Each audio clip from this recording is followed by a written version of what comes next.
chẳng sai hướng thì môi ní cứ nhom trời ban côn sa còn chơi ao từ mơ đầy quạt muối đại đây đó cứ quạt ban sen bị cây màu sen nó cứ chỉ một là bó cái tục chuột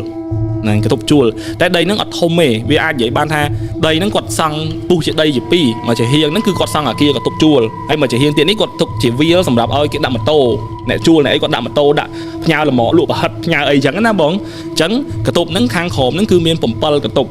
hay khang lứa cứ miên bầm pal cái tục chả đá đại lang tới choan lơ nó cứ nơi trong kia mẹ thay dương châu bị đau mà kia tới cứ thời đau đó trong đây bạn đó chả đá đại lang tới choan tim muối để miên bầm pal cái tục khang lơ năng tiền ai nâng mà hụt hiệp tới riêng kia để dương hiền là ai than chẳng còn là kia là miên song hàng nắng tại đấy cứ miên là mặt hàng tại nó khang trồng chẳng bây giờ bắt chỉ chầm lái để sao tại nhóm cật tha nhóm spia cầm nợ tới bị tia tới thật từ mưa nó cứ chỉ ti tăng để miên mình u o chỉ tục để miên cái chua pin năng này tại pe để chúng ta đó việc không bị cá cật để sao tại pe để bao việc đây nâng máu cứ khơi nơi bạn về cái tục nó cứ hạ đôi chị ăn miên mình nơi sao ăn miên lại chua đây ti lia khẳng một miên thông tận ấy tức đua bắt tay tam nâng từ tam cho bọi chẳng có việc lúng pin nâng từ miên khơi mặt tô miên khơi ấy xem chẳng tới có chuột mũi con sơ bao nhiêu nắng quạt yên chẳng à dụng hai chia ngay quạt ôm mày quạt có ban dây mùi dương tha trong cái dương màu đầy nắng đầm bay mơ bớ tha miên kho to ấy hay đấy bạn quạt chập chip chua cả tôm nắng vì ở này thấy tay từ miên pa nhà ha chẳng quạt đai đầy hay bị passport từ lưới chẩn nổ bao quát đây quạt ban từ bầm nổ cháy hay do mà tinh nắng hay bị miên chẩn nổ lại quạt chẳng quạt chập đam stress quạt chập đam trăng ở dương mà mơ đầm bay mưa thật đây nó vì sao xăm thưa chua nó mới có ai bắt ôm một là bòi bàn này ngày chẳng giống có châu thầy chẳng chừng vậy mũi có bật đá chẳng đau châu thưa bật đá thì chẳng tật tập hiệp nó cứ dương khơi hay miên cả tục class tới có bật phía chân cả tục class tới có bật phía bao của ui đây chẳng thử đây chùm lấy nhưng mưa tới thoáng nắng nhóm cật tham à vậy còn vậy thằng miên nè chua sao nó phải chỉ miên tịch của nhóm khơi miên mà được phò mà nén coi nơi lơ mà tô muối nữa ở trong đấy mót chả đá là chẳng miên hai chả đá là nước mục nó cái đạm mà tô muối hết nhóm khơi còn coi nơi lơ mà tô nè là ngày bữa tới bữa xua tha bị mốc nhưng mà nói đôi mình đừng coi lên ao mốc coi lên nhá nè bởi này cứ nhìn coi lưng mà tô lên vậy mình đang coi lưng mà tô mốc thoáng chứ hay tại vòng quá trình coi ao mốc nhóm còn có tha ôm miên khá đây và hai mẹ tha ọt miên sai sầm rạp cốt bài chỉ là nơi lơ chẳng đời chẳng nhóm còn đau dùng mũi cốt nhóm còn chạm đam mơ bài và các hang khẻ và trung vinh nó chỉ tùm ló bỏ chân sai tại hai còn khơi cả tục muối còn bao ui dưỡng còn tại mơ trong đằng ha cả tục chua nắng quạt sang hàng khăn ông nước việt từ không soi ọt cả lọ thằng mình thời không soi ở chua đáy nè bông chẳng dương có mới dương khơi chùm lại còn tha bởi cái hở tránh hay đấy của miền chan cho năng ấy ghẻ chỉ khen ghẻ ấy với cua tại quạt nè chua còn ngon bông cam mà có anh do tư phở bán mấy bản tục nữa nè hay miền pu miền ấy nó vì rọt rễ pin nâng vậy tứ xong là tha là bỏ pra chẳng thấy có từ có cho tại sầm khăn tơ tề chẳng dương trọng nam chưa hay đấy bản cả tục nâng nè mình bỏ mồi ở đây ở bán tề ấy nhóm có giấy bung tại mưa bung tại cật nè ôm nắng quạt cạch ở sau thuê cái tục để dương mơ nó có ra cho ban đã ở chợ sao phong chẳng là cụ ai cho mơ cái tục nâng món cả ban này phùa tầng ở nắng cái tục đôi kia tề chẳng mơ cái tục nâng môi tới phùa ở chợ sao nhóm có đá cho mà tái pe nó dùng lại còn thay dương có hai dương cho cái tục nhóm hay mũi quạt tập pin nè chẳng nhóm thử mơ cho bên Sam tầm bấy sọt tập hiệp ở vậy đây dùng lại cứ nhóm bắt khơi mà nữ phò coi lương tô đừng tề bắt quạt chắc nhóm chập đâm mẹ làm tha chồng lại tập 4 thao miên mà nữ sạ nơi tề tái khơi miên mà nè hay nhóm cọp phèo thuộc ấy thá bài hay chỉ miên nè nơi lơ tay miên mui mà nè chẳng từ khó mà bắt đòi miên lưu sầm lấy đa hơi sao mà tái dương còn nơi tái để xa tho mà đà dương kịch ha ô hai chị kia cuối lùm tố hay một số tiết cái lang từ tục kê với nhau chẳng từ mọt chả đá lang tiệt hay nhóm có mọi thằng ấy tích vập lang lại bỏ ấy miên mau lại một ấy chấn nhóm bắt trăng ấy nè đại con mà cha đây nó còn miên là rắm ọt là on chẳng nghỉ tại at least lúc hủ có miên rắm thà ọt sủa đây con đa cho từ môn nhom chỉ thu tới con đa cho môn này bây để nhóm đa đó một phía nhóm khơi ảnh trang mà chấm hiên này cho bộ nhá bây giờ bạn tới những khơi trang với nó khơi miên cái chọn hụt bê đông bom ôn này khơi ảnh chọn hụt bê đông hay cái đã cho một cái hay cái đặc khẻ đại á đang ngày bên này nằng con đa cắt cho tới con mình thử cho mùi cái chọn nằng còn ta vậy để nhóm mưa tới không có chọn nó cứ mình mến chia sẻ bỏ con thì anh vậy tham mến chỉ quạt đây chỉ mưa không có chọn nó mà chụp nó khơi một miên chòm chiêm ấy chòm khiêu ấy chẳng á một slay gì chẳng á đây mình mến chỉ quạt của dương mơ quạt đằng mày vô lại năng ấy chúng còn là mà không phát kinh nghiệm á nhưng active kia ba này nhưng tha chom mấy bạn trắng nhưng còn phải có thá អ្នកមីងបាច់ចូលទេខ្ញុំមើលប៉ុណ្ណឹងបានហើយហើយទៅគាត់ក៏សួរក្នុងនេះឆ្ងល់ថាហេតុអីបានមិនចូលមើលឲ្យសពថៃបានយើងអត់ចូលហើយគាត់ចង់មានអារម្មណ៍អត់សុបាយចិត្តមួយយើងហ៎បងដោយសារគាត់មិនមែនអ្នកស្គាល់ខ្ញុំ fan តលិចមានគេណែនាំអញ្ចឹងទៅគាត់គិតថាចិនសែទៅកន្លែងណាក៏ត្រូវតែចូលដែរហើយបានយើងបដិសេធគាត់ហៅមកដែរមិនមើលមិនអស់ខ្ញុំក៏ប្រាប់គាត់ថាមើលប៉ុណ្ណឹងបានហើយកតុកទូចដែរយើងឈរតែហ្នឹងក៏យើងមើលសពដែរយើងកុំឲ្យខាត់ពេលអីចឹងទៅខ្ញុំក៏ចេញមកវិញគាត់ក៏បិទទ្វារចេញមកវិញខ្ញុំចាប់ដើមឈរចំកណ្ដាលដីឯងព្រោះកតុកហ្នឹងវាអាចកតុកទី3ទី4ហ្នឹងឯងវាចំកណ្ដាលដីឯងអញ្ចឹងខ្ញុំចាប់ដើមដកកណ្ដាលមកមើលឈរចំកណ្ដាលដីហ្នឹងមានន័យថាឈរក្នុងបរិវេណដីហ្នឹងមិនកតុបទេមិនកតុបហ្នឹងនៅខាងក្រៅកតុបហ្នឹងហើយពីមុខអាចនិយាយថាមុខទ្វារកតុបហ្នឹងបាទម្លងមកហ្នឹងឲ្យចំកណ្ដាលដីអញ្ចឹងក៏យើងមិនកាន់កណ្ដាលជាទូទៅចិនសែគាត់តែងមើលជុំវិញខ្លួនហ្នឹងមានអាគារធំអត់អីបាំងខ្ពស់ទៀបក្របអីអត់ខ្ញុំក៏ឃើញមនុស្សប្រុសហ្នឹងគាត់មើលពីលើវេរ៉ង់ដាមកក្រោមអាមនុស្សតង់វេរ៉ង់ដាហើយមើលយើងចេះហើយគាត់ដើរថយក្រោយទៅវិញអញ្ចឹងវាកាន់តែធ្វើឲ្យខ្ញុំបែងចែកមិនដាច់ថាហើយនឹងមួយក៏មនុស្សព្រោះពេលហ្នឹងអត់ទាន់មានសភាពដែលយើងអាចកំណត់ថាគួរឲ្យខ្លាចបានទេតែគាត់តែចម្លែកមនុស្សហ្នឹងជាមនុស្សដែលលោកគ្រូឃើញពេលគាត់អង្គុយលើម៉ូតូមនុស្សតែមួយបាទមនុស្សតែមួយអញ្ចឹងវាហៅថាសន្មតថាគាត់នៅលើហ្នឹងដូចអ្វីដែលខ្ញុំគិតតាំងពីដើមបាទយល់ឡើងហ្នឹងហ៎យល់អញ្ចឹងពួកយើងក៏ចាប់ដើមដើរទៅដល់កន្លែងម៉ូតូឡើងចដើខ្ញុំឃើញម៉ូតូហ្នឹងមិនគួរណាជិះបានណាបងម៉ូតូឆេះអស់ហើយហ្នឹងអត់មានកំបាំងអត់មានអីឆេះខ្ទេចអស់ហើយពូកអីដីឯងឡើងហូមពេញហ្នឹងម៉ូតូគេទុកចោលប្រើប្រាស់កើតទេសិតធូលីដីអញ្ចឹងខ្ញុំគុំគិតថាអញ្ចឹងបងព្រោះមើលទៅបើខ្ញុំជាអត់កើតបណ្ដោយទុកគេទុកចោលចឹងហ្នឹងហើយគាត់ក៏និយាយថាឡើងមកលោកគ្រូអត់អីទេអញ្ចឹង1 2ណាហើយខ្ញុំក៏ឡើងចដើបាន2 3កាំខ្ញុំវាអត់អស់ចិត្តមិនបានបាត់មិនបានឃើញចម្លែកខ្ញុំក៏កលែងទៅមើលកែបម៉ូតូហ្នឹងបងជាទូទៅយើងមានធូលីកាលណាដែលយើងអង្គុយទៅវាត្រូវតាមខោយើងទៅទេត្រូវទេតែនេះគឺសាច់ម៉ត់ស្អាតដដែលអត់មានតឡាក់ថាអ្នកណាអង្គុយទេអូខេ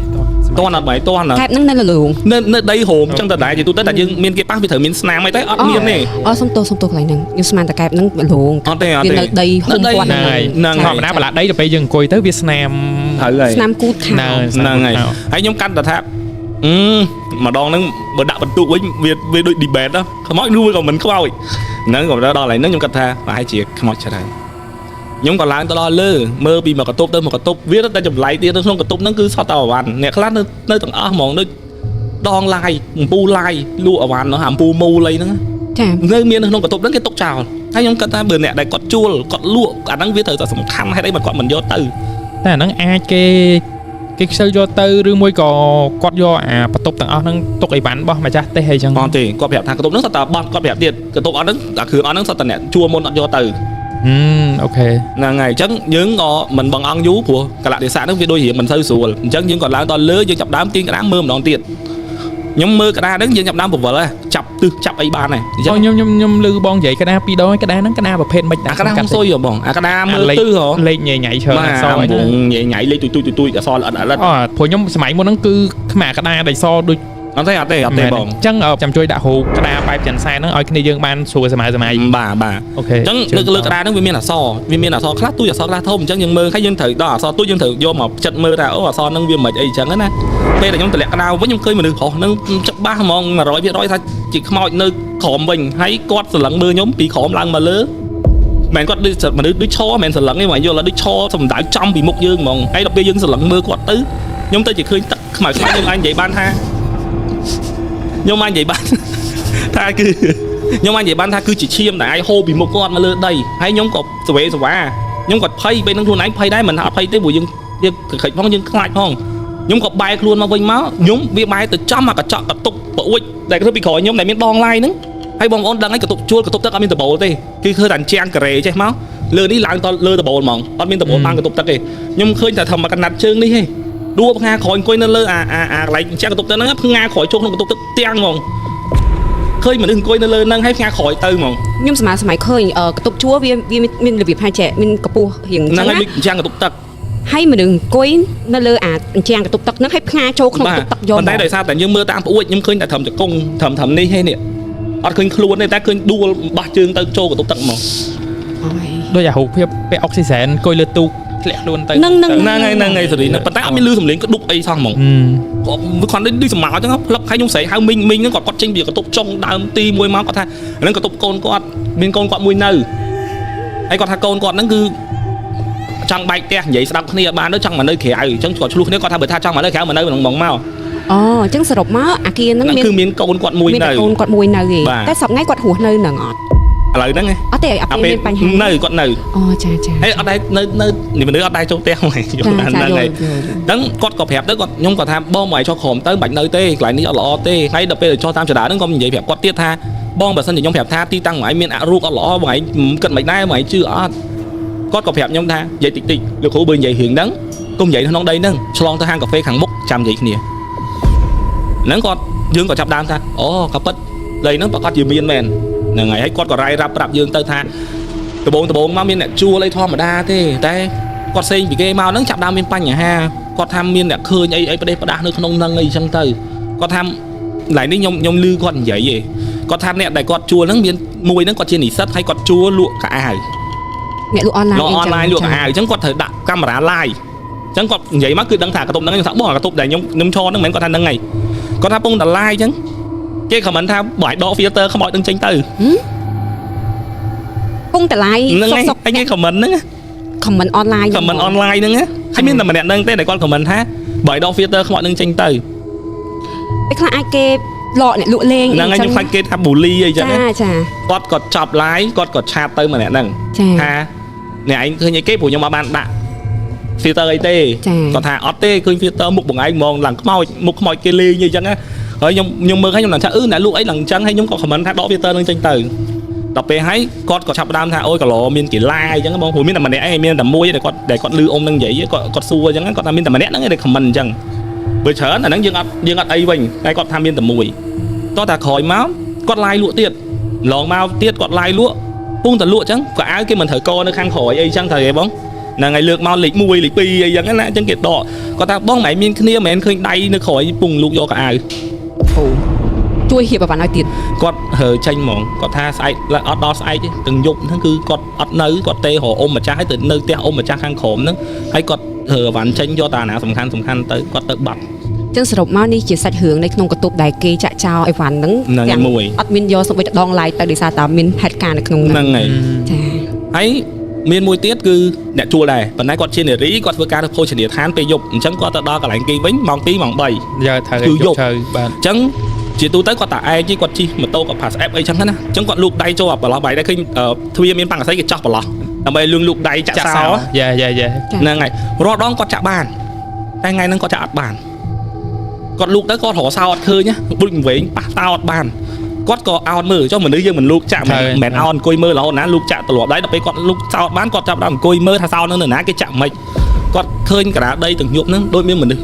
សេរីមនុស្សដូចធ្លាក់ទម្រង់ធ្លាក់ពីលើអាគារហើយដេកនៅកណ្ដាលដីដែលគាត់មើលប្រឡោះហ្នឹងទៅគឺឃើញហ្មងហើយបែរក្បាលមកគាត់ទៀត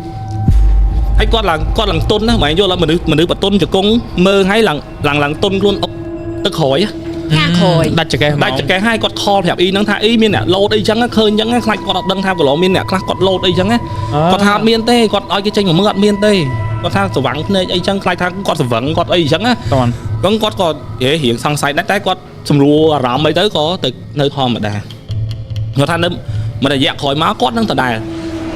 គាត់អង្គុយលាបលេមុនគេងពេលយប់អាមកពីធ្វើការល្បាតហ្នឹងគាត់មិនគៀបមួយទឹកមួយគាត់លាបលេហើយនៅក្នុងកតុបជួលពួកគាត់អត់ដែរមានអាទូកៅអីខ្ពស់អីទេគាត់អង្គុយហ្នឹងហើយគាត់អង្គុយទៀបអញ្ចឹងហើយគាត់ដាក់កៅអីឈើបត់សរសេរអក្សរធម្មតាហ្នឹងណាគាត់ដាក់កញ្ចក់អញ្ចឹងគាត់ដាក់ហ្នឹងវាក្បែរនឹងទ្វាររបស់គាត់អញ្ចឹងពេលគាត់កំពុងអង្គុយលាបហ្នឹងគាត់ឃើញមនុស្សជើងមនុស្សពីរដើរចូលមកហើយឈប់នៅមុខទ្វារគាត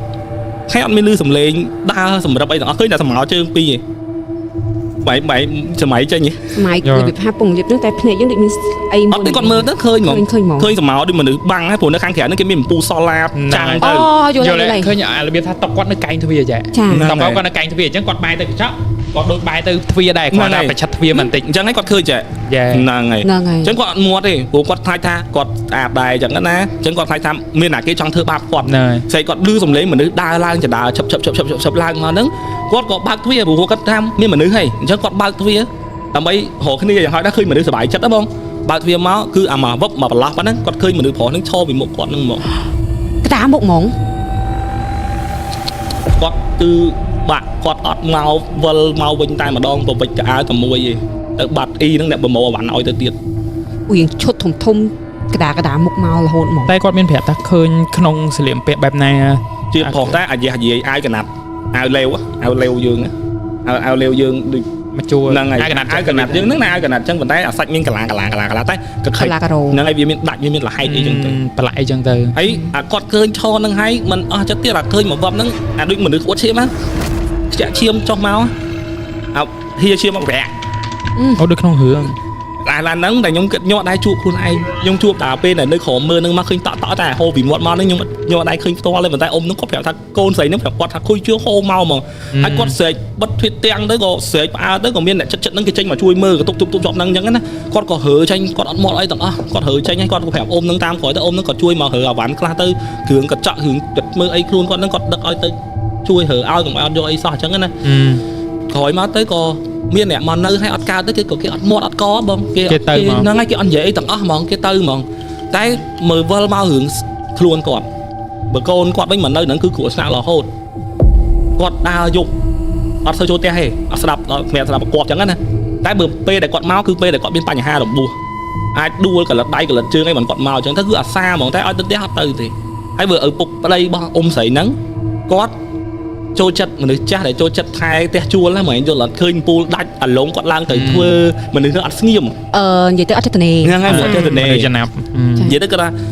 ាដល់ពេលទៅចិត្តភ្លៀងអញ្ចឹងទៅគាត់ក៏ហៅកូនចៅគាត់ម្នាក់ទៅឡើងដបូលដើម្បីកាយសម្រាមតោទឹកកុំឲ្យវាលិចនិយាយទៅតកែមួយកូនចៅគាត់ប្រើកូនចៅហីហ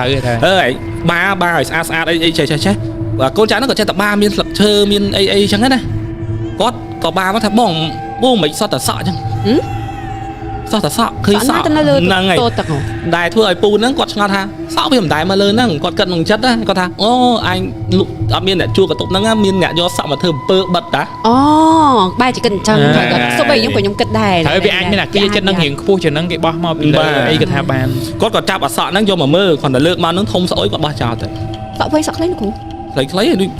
គាត់មិនបាននិយាយតែគាត់ថាសក់មិនជាវែងទេដូចខ្លីតែគាត់យកមកហិតអត់យកមកហិតគាត់គាត់ចាប់មកមើលចេះមានក្លិនអញ្ចឹងឈួលក្លិនហ្នឹងហើយហើយគាត់ក៏បោះចោលទៅជាទូទៅសក់វាស្អុយដែរណាបងពេលត្រូវទឹកអីចឹងណាយើងគិតថាអញ្ចឹងតែគាត់ចាប់ដើមអត់ស្រួលគាត់ចាប់ដើមប្រមូលជួយកូនចៅឲ្យមិនឈរបជាឥឡូវមកអង្គុយធ្វើខ្លួនឯងដែរម្នាក់ជួយហៀងឆាប់ហើយគាត់មើលកតុយភ្នែកគាត់ឃើញដូចមានមនុស្សម្នាក់អង្គុយនៅមួយចំហៀងជ្រុងនៃដបូលមួយទៀតហើយកាយវិការទាញសក់ខ្លួនឯងបោកទៅតែគាត់ឃើញកតុយភ្នែកឯងមិនជាឃើញងាកទៅឃើញស្រស់ចឹងទេអធិស្ឋានលោកគ្រូគាត់នៅចំហៀងខាងនេះហើយឃើញទៅមកចំហៀងខាងទៀតនៃអាគារមែនអត់ទេគាត់អង្គុយអញ្ចេះអង្គុយធ្វើតោទឹកខាងហ្នឹងចុះមកចំហៀងក្រោយក្នុងគាត់មានតោទឹកមួយទៀតចាព្រោះដបូលវាអញ្ចេះហើយវាត្រូវមានតោទឹកពីរជួរចាអញ្ចឹងគាត់ធ្វើនៅនេះតែគាត់ឃើញនៅចុងតោទឹកមកចំហៀងទៀតនេះអូចាយល់ហើយឃើញសមោហ្នឹងមិនសេរីថានេះដូចមនុស្សយើងធ្វើចេះបាយឃើញសមោដៃខ្លួនឯងតិចហ្នឹងហើយគាត់ឃើញរបៀបអញ្ចឹងមិនឃើញច្បាស់នឹងភ្នែកមិនឃើញច្បាស់ទេអញ្ចឹងគាត់ក៏កន្លែងតើមានឃើញអីទេអញ្ចឹងគាត់ក៏ចាប់ដើមម៉ូហើយអស់គាត់ទៅប្រាប់ប្រពន្ធប្រាប់អីអញ្ចឹងទៅដល់ហើយកូនចៅដែលទៅជួយគាត់មួយហ្នឹងគាត់យប់ឡើងគាត់យកសពថាមានគេមកអង្គុយចិត្តគាត់ហើយមកខ្សឹបប្រាប់គាត់ថាសក់អញក្អូបអត់ខ្ជូតមែនជឿលើតែបងដែលគាត់អ្នកកូនចៅហ្នឹងគាត់តាមលឺឯងគាត់ថាគេចេះគេធ្លាប់បួសដែរអញ្ចឹងណាអញ្ចឹងគេមិនជាស្លុតស្លន់អីជាមួយទេអញ្ចឹងគាត់ចាប់ដើមសំរឿងមកហើយតែអ៊ីម្ចាស់ផ្ទះហ្នឹងគាត់មិនទទួលស្គាល់ថាផ្ទះគាត់ហ្នឹងមានខ្មោចទេបើគាត់ហ៊ានតែថាផ្ទះហ្នឹងមានខ្មោចមែនគឺដូចសម្រាប់អាជីវកម្មខ្លួនឯងអញ្ចឹងអ្នកដែលនៅសេះសល់ក៏ទុកជួលទាំងប្រហែលទៀតគឺគេរើចាញ់ហ្មងគាត់ក៏និយាយដល់រឿងគាត់មួយទៀតគាត់ដល់ខែគេមិនទៅកាត់កុងទ័រភ្លើងបន្ទប់ត្រូវកុងទ័រខ្ពស់អញ្ចឹងគាត់ឡើងអត់រួចទេគាត់ត្រូវដាក់ចដាឲ្យកូនចៅគាត់ប្រុសហ្នឹងឡើងទៅមើលហៅលេខគាត់កាត់ Yes អញ្ចឹងគាត់ពងកាត់ហ្នឹងគាត់ពងតែចាំកូនចៅគាត់ឡើងហ្នឹងគាត់ឃើញប្រុសម្នាក់ដើរមកពីដូចដើរចូលកន្ទប់ចូលអញ្ចឹងណាអញញឹមដាក់គាត់តែអញញឹមមនុស្សយើងជាទូទៅតែអញញឹមអញ្ចឹងរហូតទេបងអត់វាត្រូវមានតម្លាក់វាត្រូវអីតែគាត់ឃើញអញញឹមអញ្ចឹងសោយអញ្ចឹងរឹងអញ្ចឹងហ្មងហើយគាត់ឆ្ងល់ថាចេះអីអាអូនហ្នឹងដូចអត់ដែរឃើញនៅក្នុងហ្នឹងគាត់ក៏កលេចមកខាងនេះព្រោះអាកូនដើរមកអញ្ចឹងអូបត់ក្បាលមកក្រោយដើរទៅមុខអាហ្នឹងអ៊ំនឹងនិយាយទេតែខ្ញុំអត់បានឃើញទេតែអ៊ំនឹងអ្នកនិយាយហើយខ្ញុំសួរថាច្បាស់អត់គាត់ថាច្បាស់ណាស់គាត់ថាបាក់អត់មកក្រោយមកតែខ្លួននៅតែដើរទៅធម្មតាមានន័យថាក្បាលហ្នឹងនៅខាងខ្នងវិញហ្នឹងហើយហើយគាត់ងួយអាចដើរអូនហ្នឹងគាត់ថា ôi anh khói lon ấy chẳng còn phây còn chui anh phong ấy chẳng á ទាំងថ្ងៃហ្នឹងលោកគ្រូ bà ប្រហែលម៉ោងមែនគាត់មានប្រាប់បញ្ជាក់មក mà thì bạn phải tay nhom cắt thà kiểm cái cắt đục ấy ខ្ញុំគិតថាអត់ដែរគាត់ ហ្នឹងហើយខ្ញុំសួរគាត់ថាច្បាស់អត់ថាបត់អញ្ចឹងខ្ញុំថាអូដូច Hollywood ពេកហ៎បងគាត់ថាអត់ទេច្បាស់ណាគាត់ថាមួយជីវិតគាត់មិនដែលឃើញខ្មោចឃើញតែម្ដងហ្នឹងគាត់គឺខ្លាំងតែហ្មង ហើយស្រស់ហ្មងអានេះមិនមែនស្មៅទេណា ហើយខ្ញុំថាឥឡូវខ្ញុំស្ដាប់ចុះខ្ញុំនិយាយអញ្ចឹងណាថាចាត់ទុកថាជាខេះដើម្បីឲ្យខ្ញុំជួយដោះចុះដល់ហើយយើងក៏មានរឿងជាច្រើនទៀតតែយើងអ្នកខ្លះទៅក៏ស្ពេចសពិលអីអញ្ចឹងណាយើងអត់និយាយខ្ញុំធ្វើកិច្ចបងប្អូនដឹងហើយជាមួយពពួកអរុកខ្ញុំកម្រធ្វើខ្លួនឯងខ្ញុំតែតែមានគ្នាខ្ញុំម្នាក់ទៀតដែលគាត់ជំនាញខាងមុនក្បួនវិជាគាត់ធ្វើហ្នឹងគាត់ប្រាប់ខ្ញុំថាមកហើយប៉ុន្តែវាអស់បលឹងកូនគាត់ អត់យល់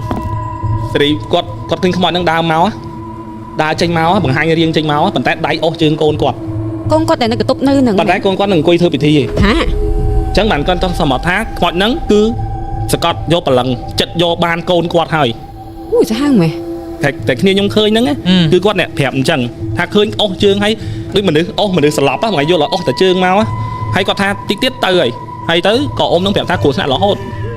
តែអត់អី ខ្ញុំចាំហើយដែលលោកគ្រូប្រាប់ថាកូនរបស់អ៊ំស្រីហ្នឹងគឺគាត់ចូលផ្ទះគឺចូលតែពេលគ្រោះថ្នាក់ទេចា អញ្ចឹងបាននេះទៅគាត់ធ្វើពិធីអីដើម្បីទៅចែកអីទៅក៏សម្រេចថាតាមបិទផ្អាអីធ្វើក្បួនអីទៅដល់ពេលហើយដឹងសាច់រឿងបើធ្វើក្បួនទៅអាចថាគេប្រាប់សាច់រឿងអីចឹងណាខ្ញុំកាត់អាឡៃធ្វើកិច្ចហ្នឹងចុះដីហ្នឹងគឺគាត់សេងពីបងប្អូនចដូនមួយគាត់បងចដូនមួយគាត់ហើយពេលដែលបងចដូនមួយគាត់ធ្វើផ្ទះហ្នឹងមានឧបតវៈខេត្តកម្មករធ្លាក់ស្លាប់អញ្ចឹងទៅបងហ្នឹងក៏គាត់មកពិភាក្សាជាមួយម្ចាស់ឥឡូវហ្នឹងថាគាត់ត្រូវធ្វើម៉េចមានពិធីអីតងបលឹងយកបលឹងគេទៅអត់អីអុចធូបមិនអីមិនមីងម្ចាស់ដីបច្ចុប្បន្នដែលសេងហ្នឹងគាត់ប្រាប់ថាហើយកុំទៅខ្វល់កម្មករតែមានស្លាប់ចឹងហើយបាច់ខ្វល់ទេឲ្យតែលុយសងគេទៅរួចឯងមិនបាច់ធ្វើកិច្ចធ្វើអីទេកុំឲ្យសាំញ៉ាំច្រើនហើយគាត់និយាយថាអាសេរីដូចថាហើយធ្វើចុះធ្វើឡើងហៅថែម អូអបិជំនឿ អញ្ចឹងគាត់ក៏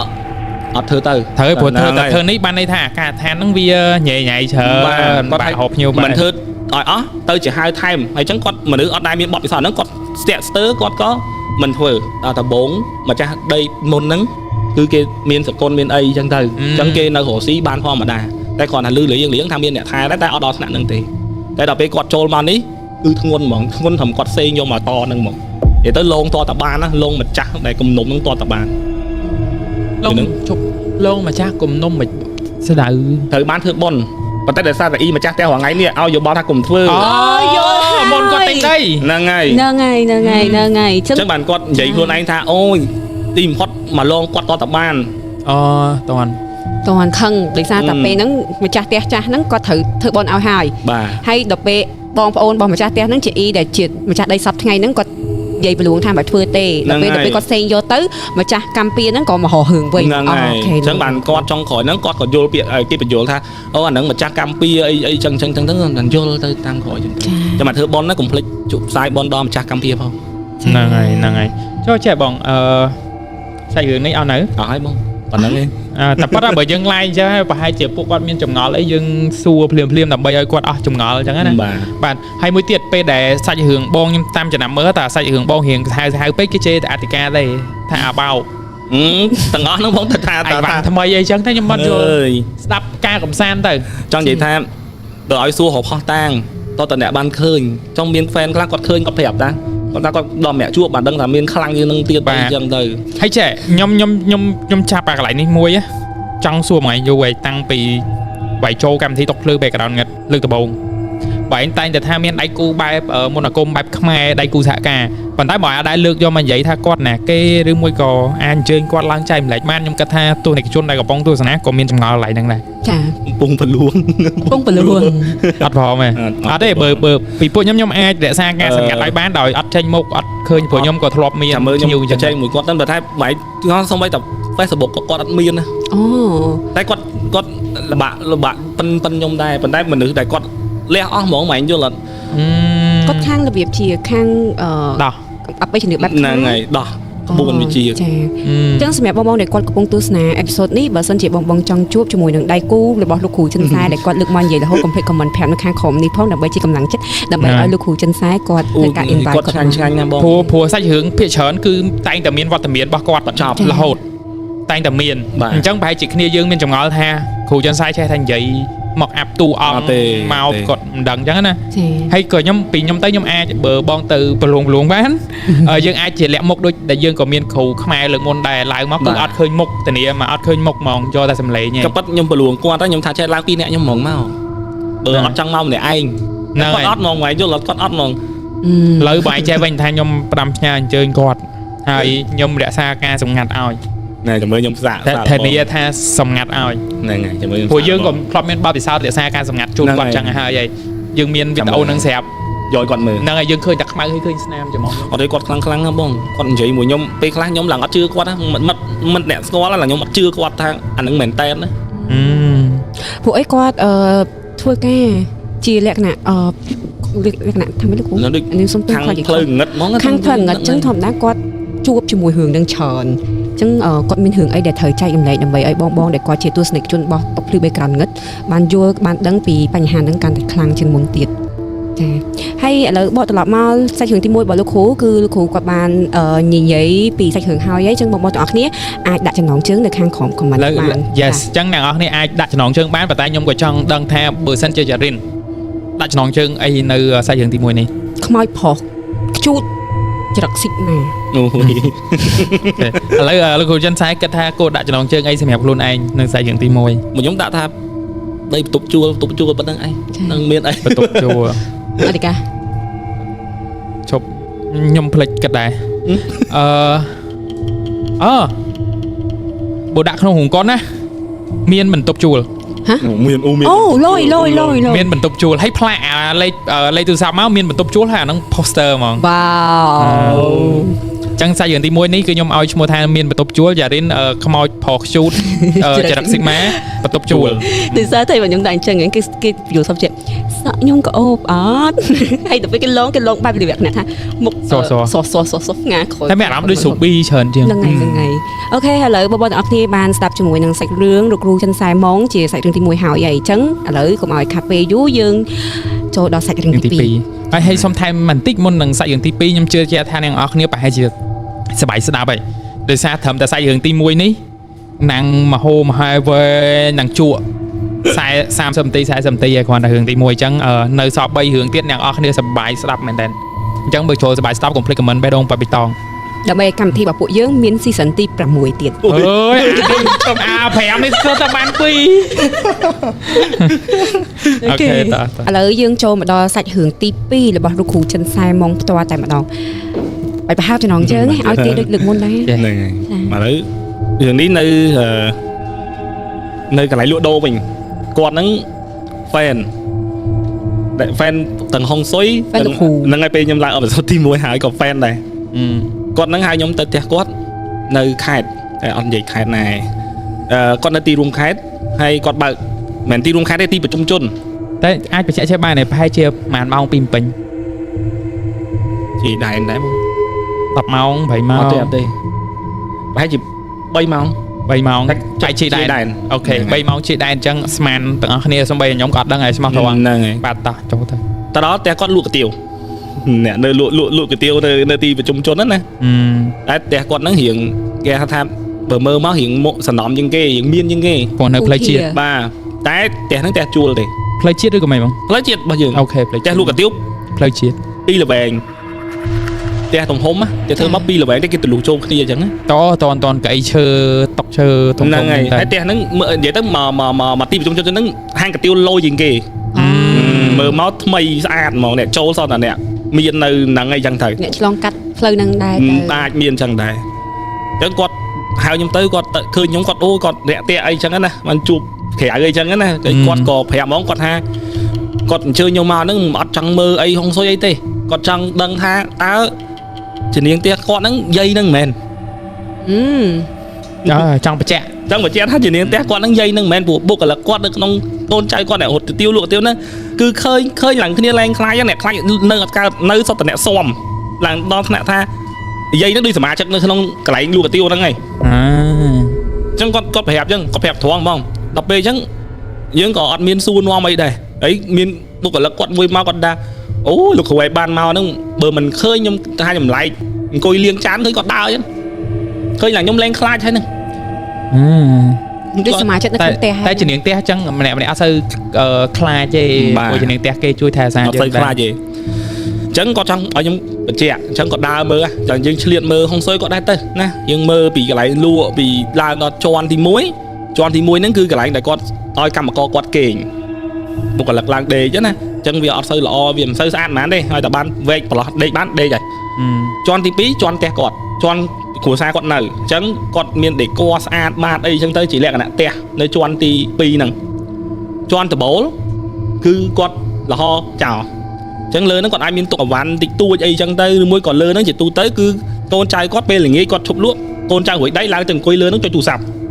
ចាគាត់ទៅអង្គុយលេងអីអញ្ចឹងខ្យល់អាកាសអញ្ចឹងណាបងពេលនៅជាន់ដបូលហ្នឹងខាងមុខវាលខាងក្រោយហ្នឹងមានកូនកតុបមួយបាទកូនកតុបមួយអញ្ចឹងខ្ញុំដើរមើលអស់មើលទៅអស់ឡើងដល់ជាន់លើហ្នឹងទៀត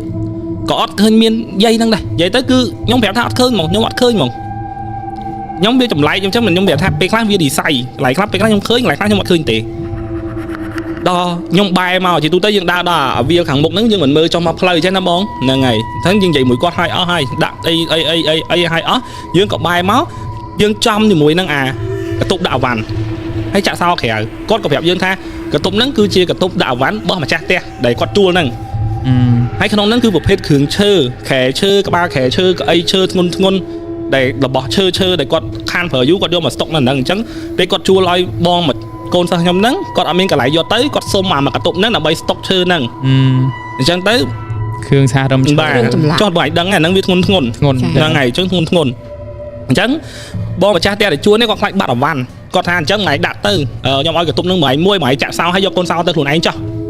ព្រោះគាត់ខ្លាចបាត់អវ៉ាន់អីចឹងណាកុំឲ្យចោតថាគាត់បើកអីចឹងហ្នឹងហើយតខ្ញុំឡើងចដើមមកវាត្រូវកាត់អាហ្នឹងហើយខ្ញុំអត់ឃើញអីដល់ពេលនេះខ្ញុំឃើញឆ្លោះកញ្ចក់ដូចបអួចដូចទ្វារហ្នឹងនៅខាងក្រោយហ្នឹងគឺមានបអួចទូចមួយអាឥតខ្យល់ឥតមិនឥតខ្យល់ទេឥតពលឺឥតកញ្ចក់យកហ្នឹងហើយអញ្ចឹងវាមានពលឺមកមិនដឹងថាកណាត់ក្របឈើឬមួយក៏មនុស្សអង្គុយខ្ញុំមើលពីអាក្បាលវាកាន់ដៃខាងមុខហ្នឹងទៅកតុយហ្នឹងគឺខ្ញុំឃើញមិនដឹងថាមនុស្សឬមួយក៏កណាត់ក្របទេដល់ដើរទៅចិត្តកាន់តែចិត្តអាហ្នឹងក្បាលខែប៉ុន្តែយើងមើលពីចង្ងាយទៅគឺដូចមនុស្សអង្គុយសំយ៉ុងនៅលើក្បាលខែតែកណាត់ពួកអីក្របដែរបងដូចខិចហ្នឹងបងសប៉ុន្តែវាប្រឡាក់ដីដូចចង់បៃដោះគោហ្នឹងនិយាយមួយម៉ាត់ទៅដូចកណាត់ជូតដីអញ្ចឹងតែគេយកទៅក្របប្រឡាក់វាមិនស្អាតហ្មងទេអូខេអញ្ចឹងខ្ញុំក៏ចាត់ទុកថាវាតែយើងស្វាំងភ្នែកអីដឹងហ៎ខ្ញុំក៏ចោះចដាខ្ញុំថាបើមាននិស័យចង់ឲ្យជួយនិយាយក្នុងចិត្តណាបងតនឲ្យឃើញមកឬមួយឲ្យសញ្ញាអីមកខ្ញុំចោះចដាមិនមានកាច់ចោះមកពីកាច់ពេលខ្ញុំដល់កាច់ហ្នឹងខ្ញុំឃើញយាយដើរមែនដើរតុក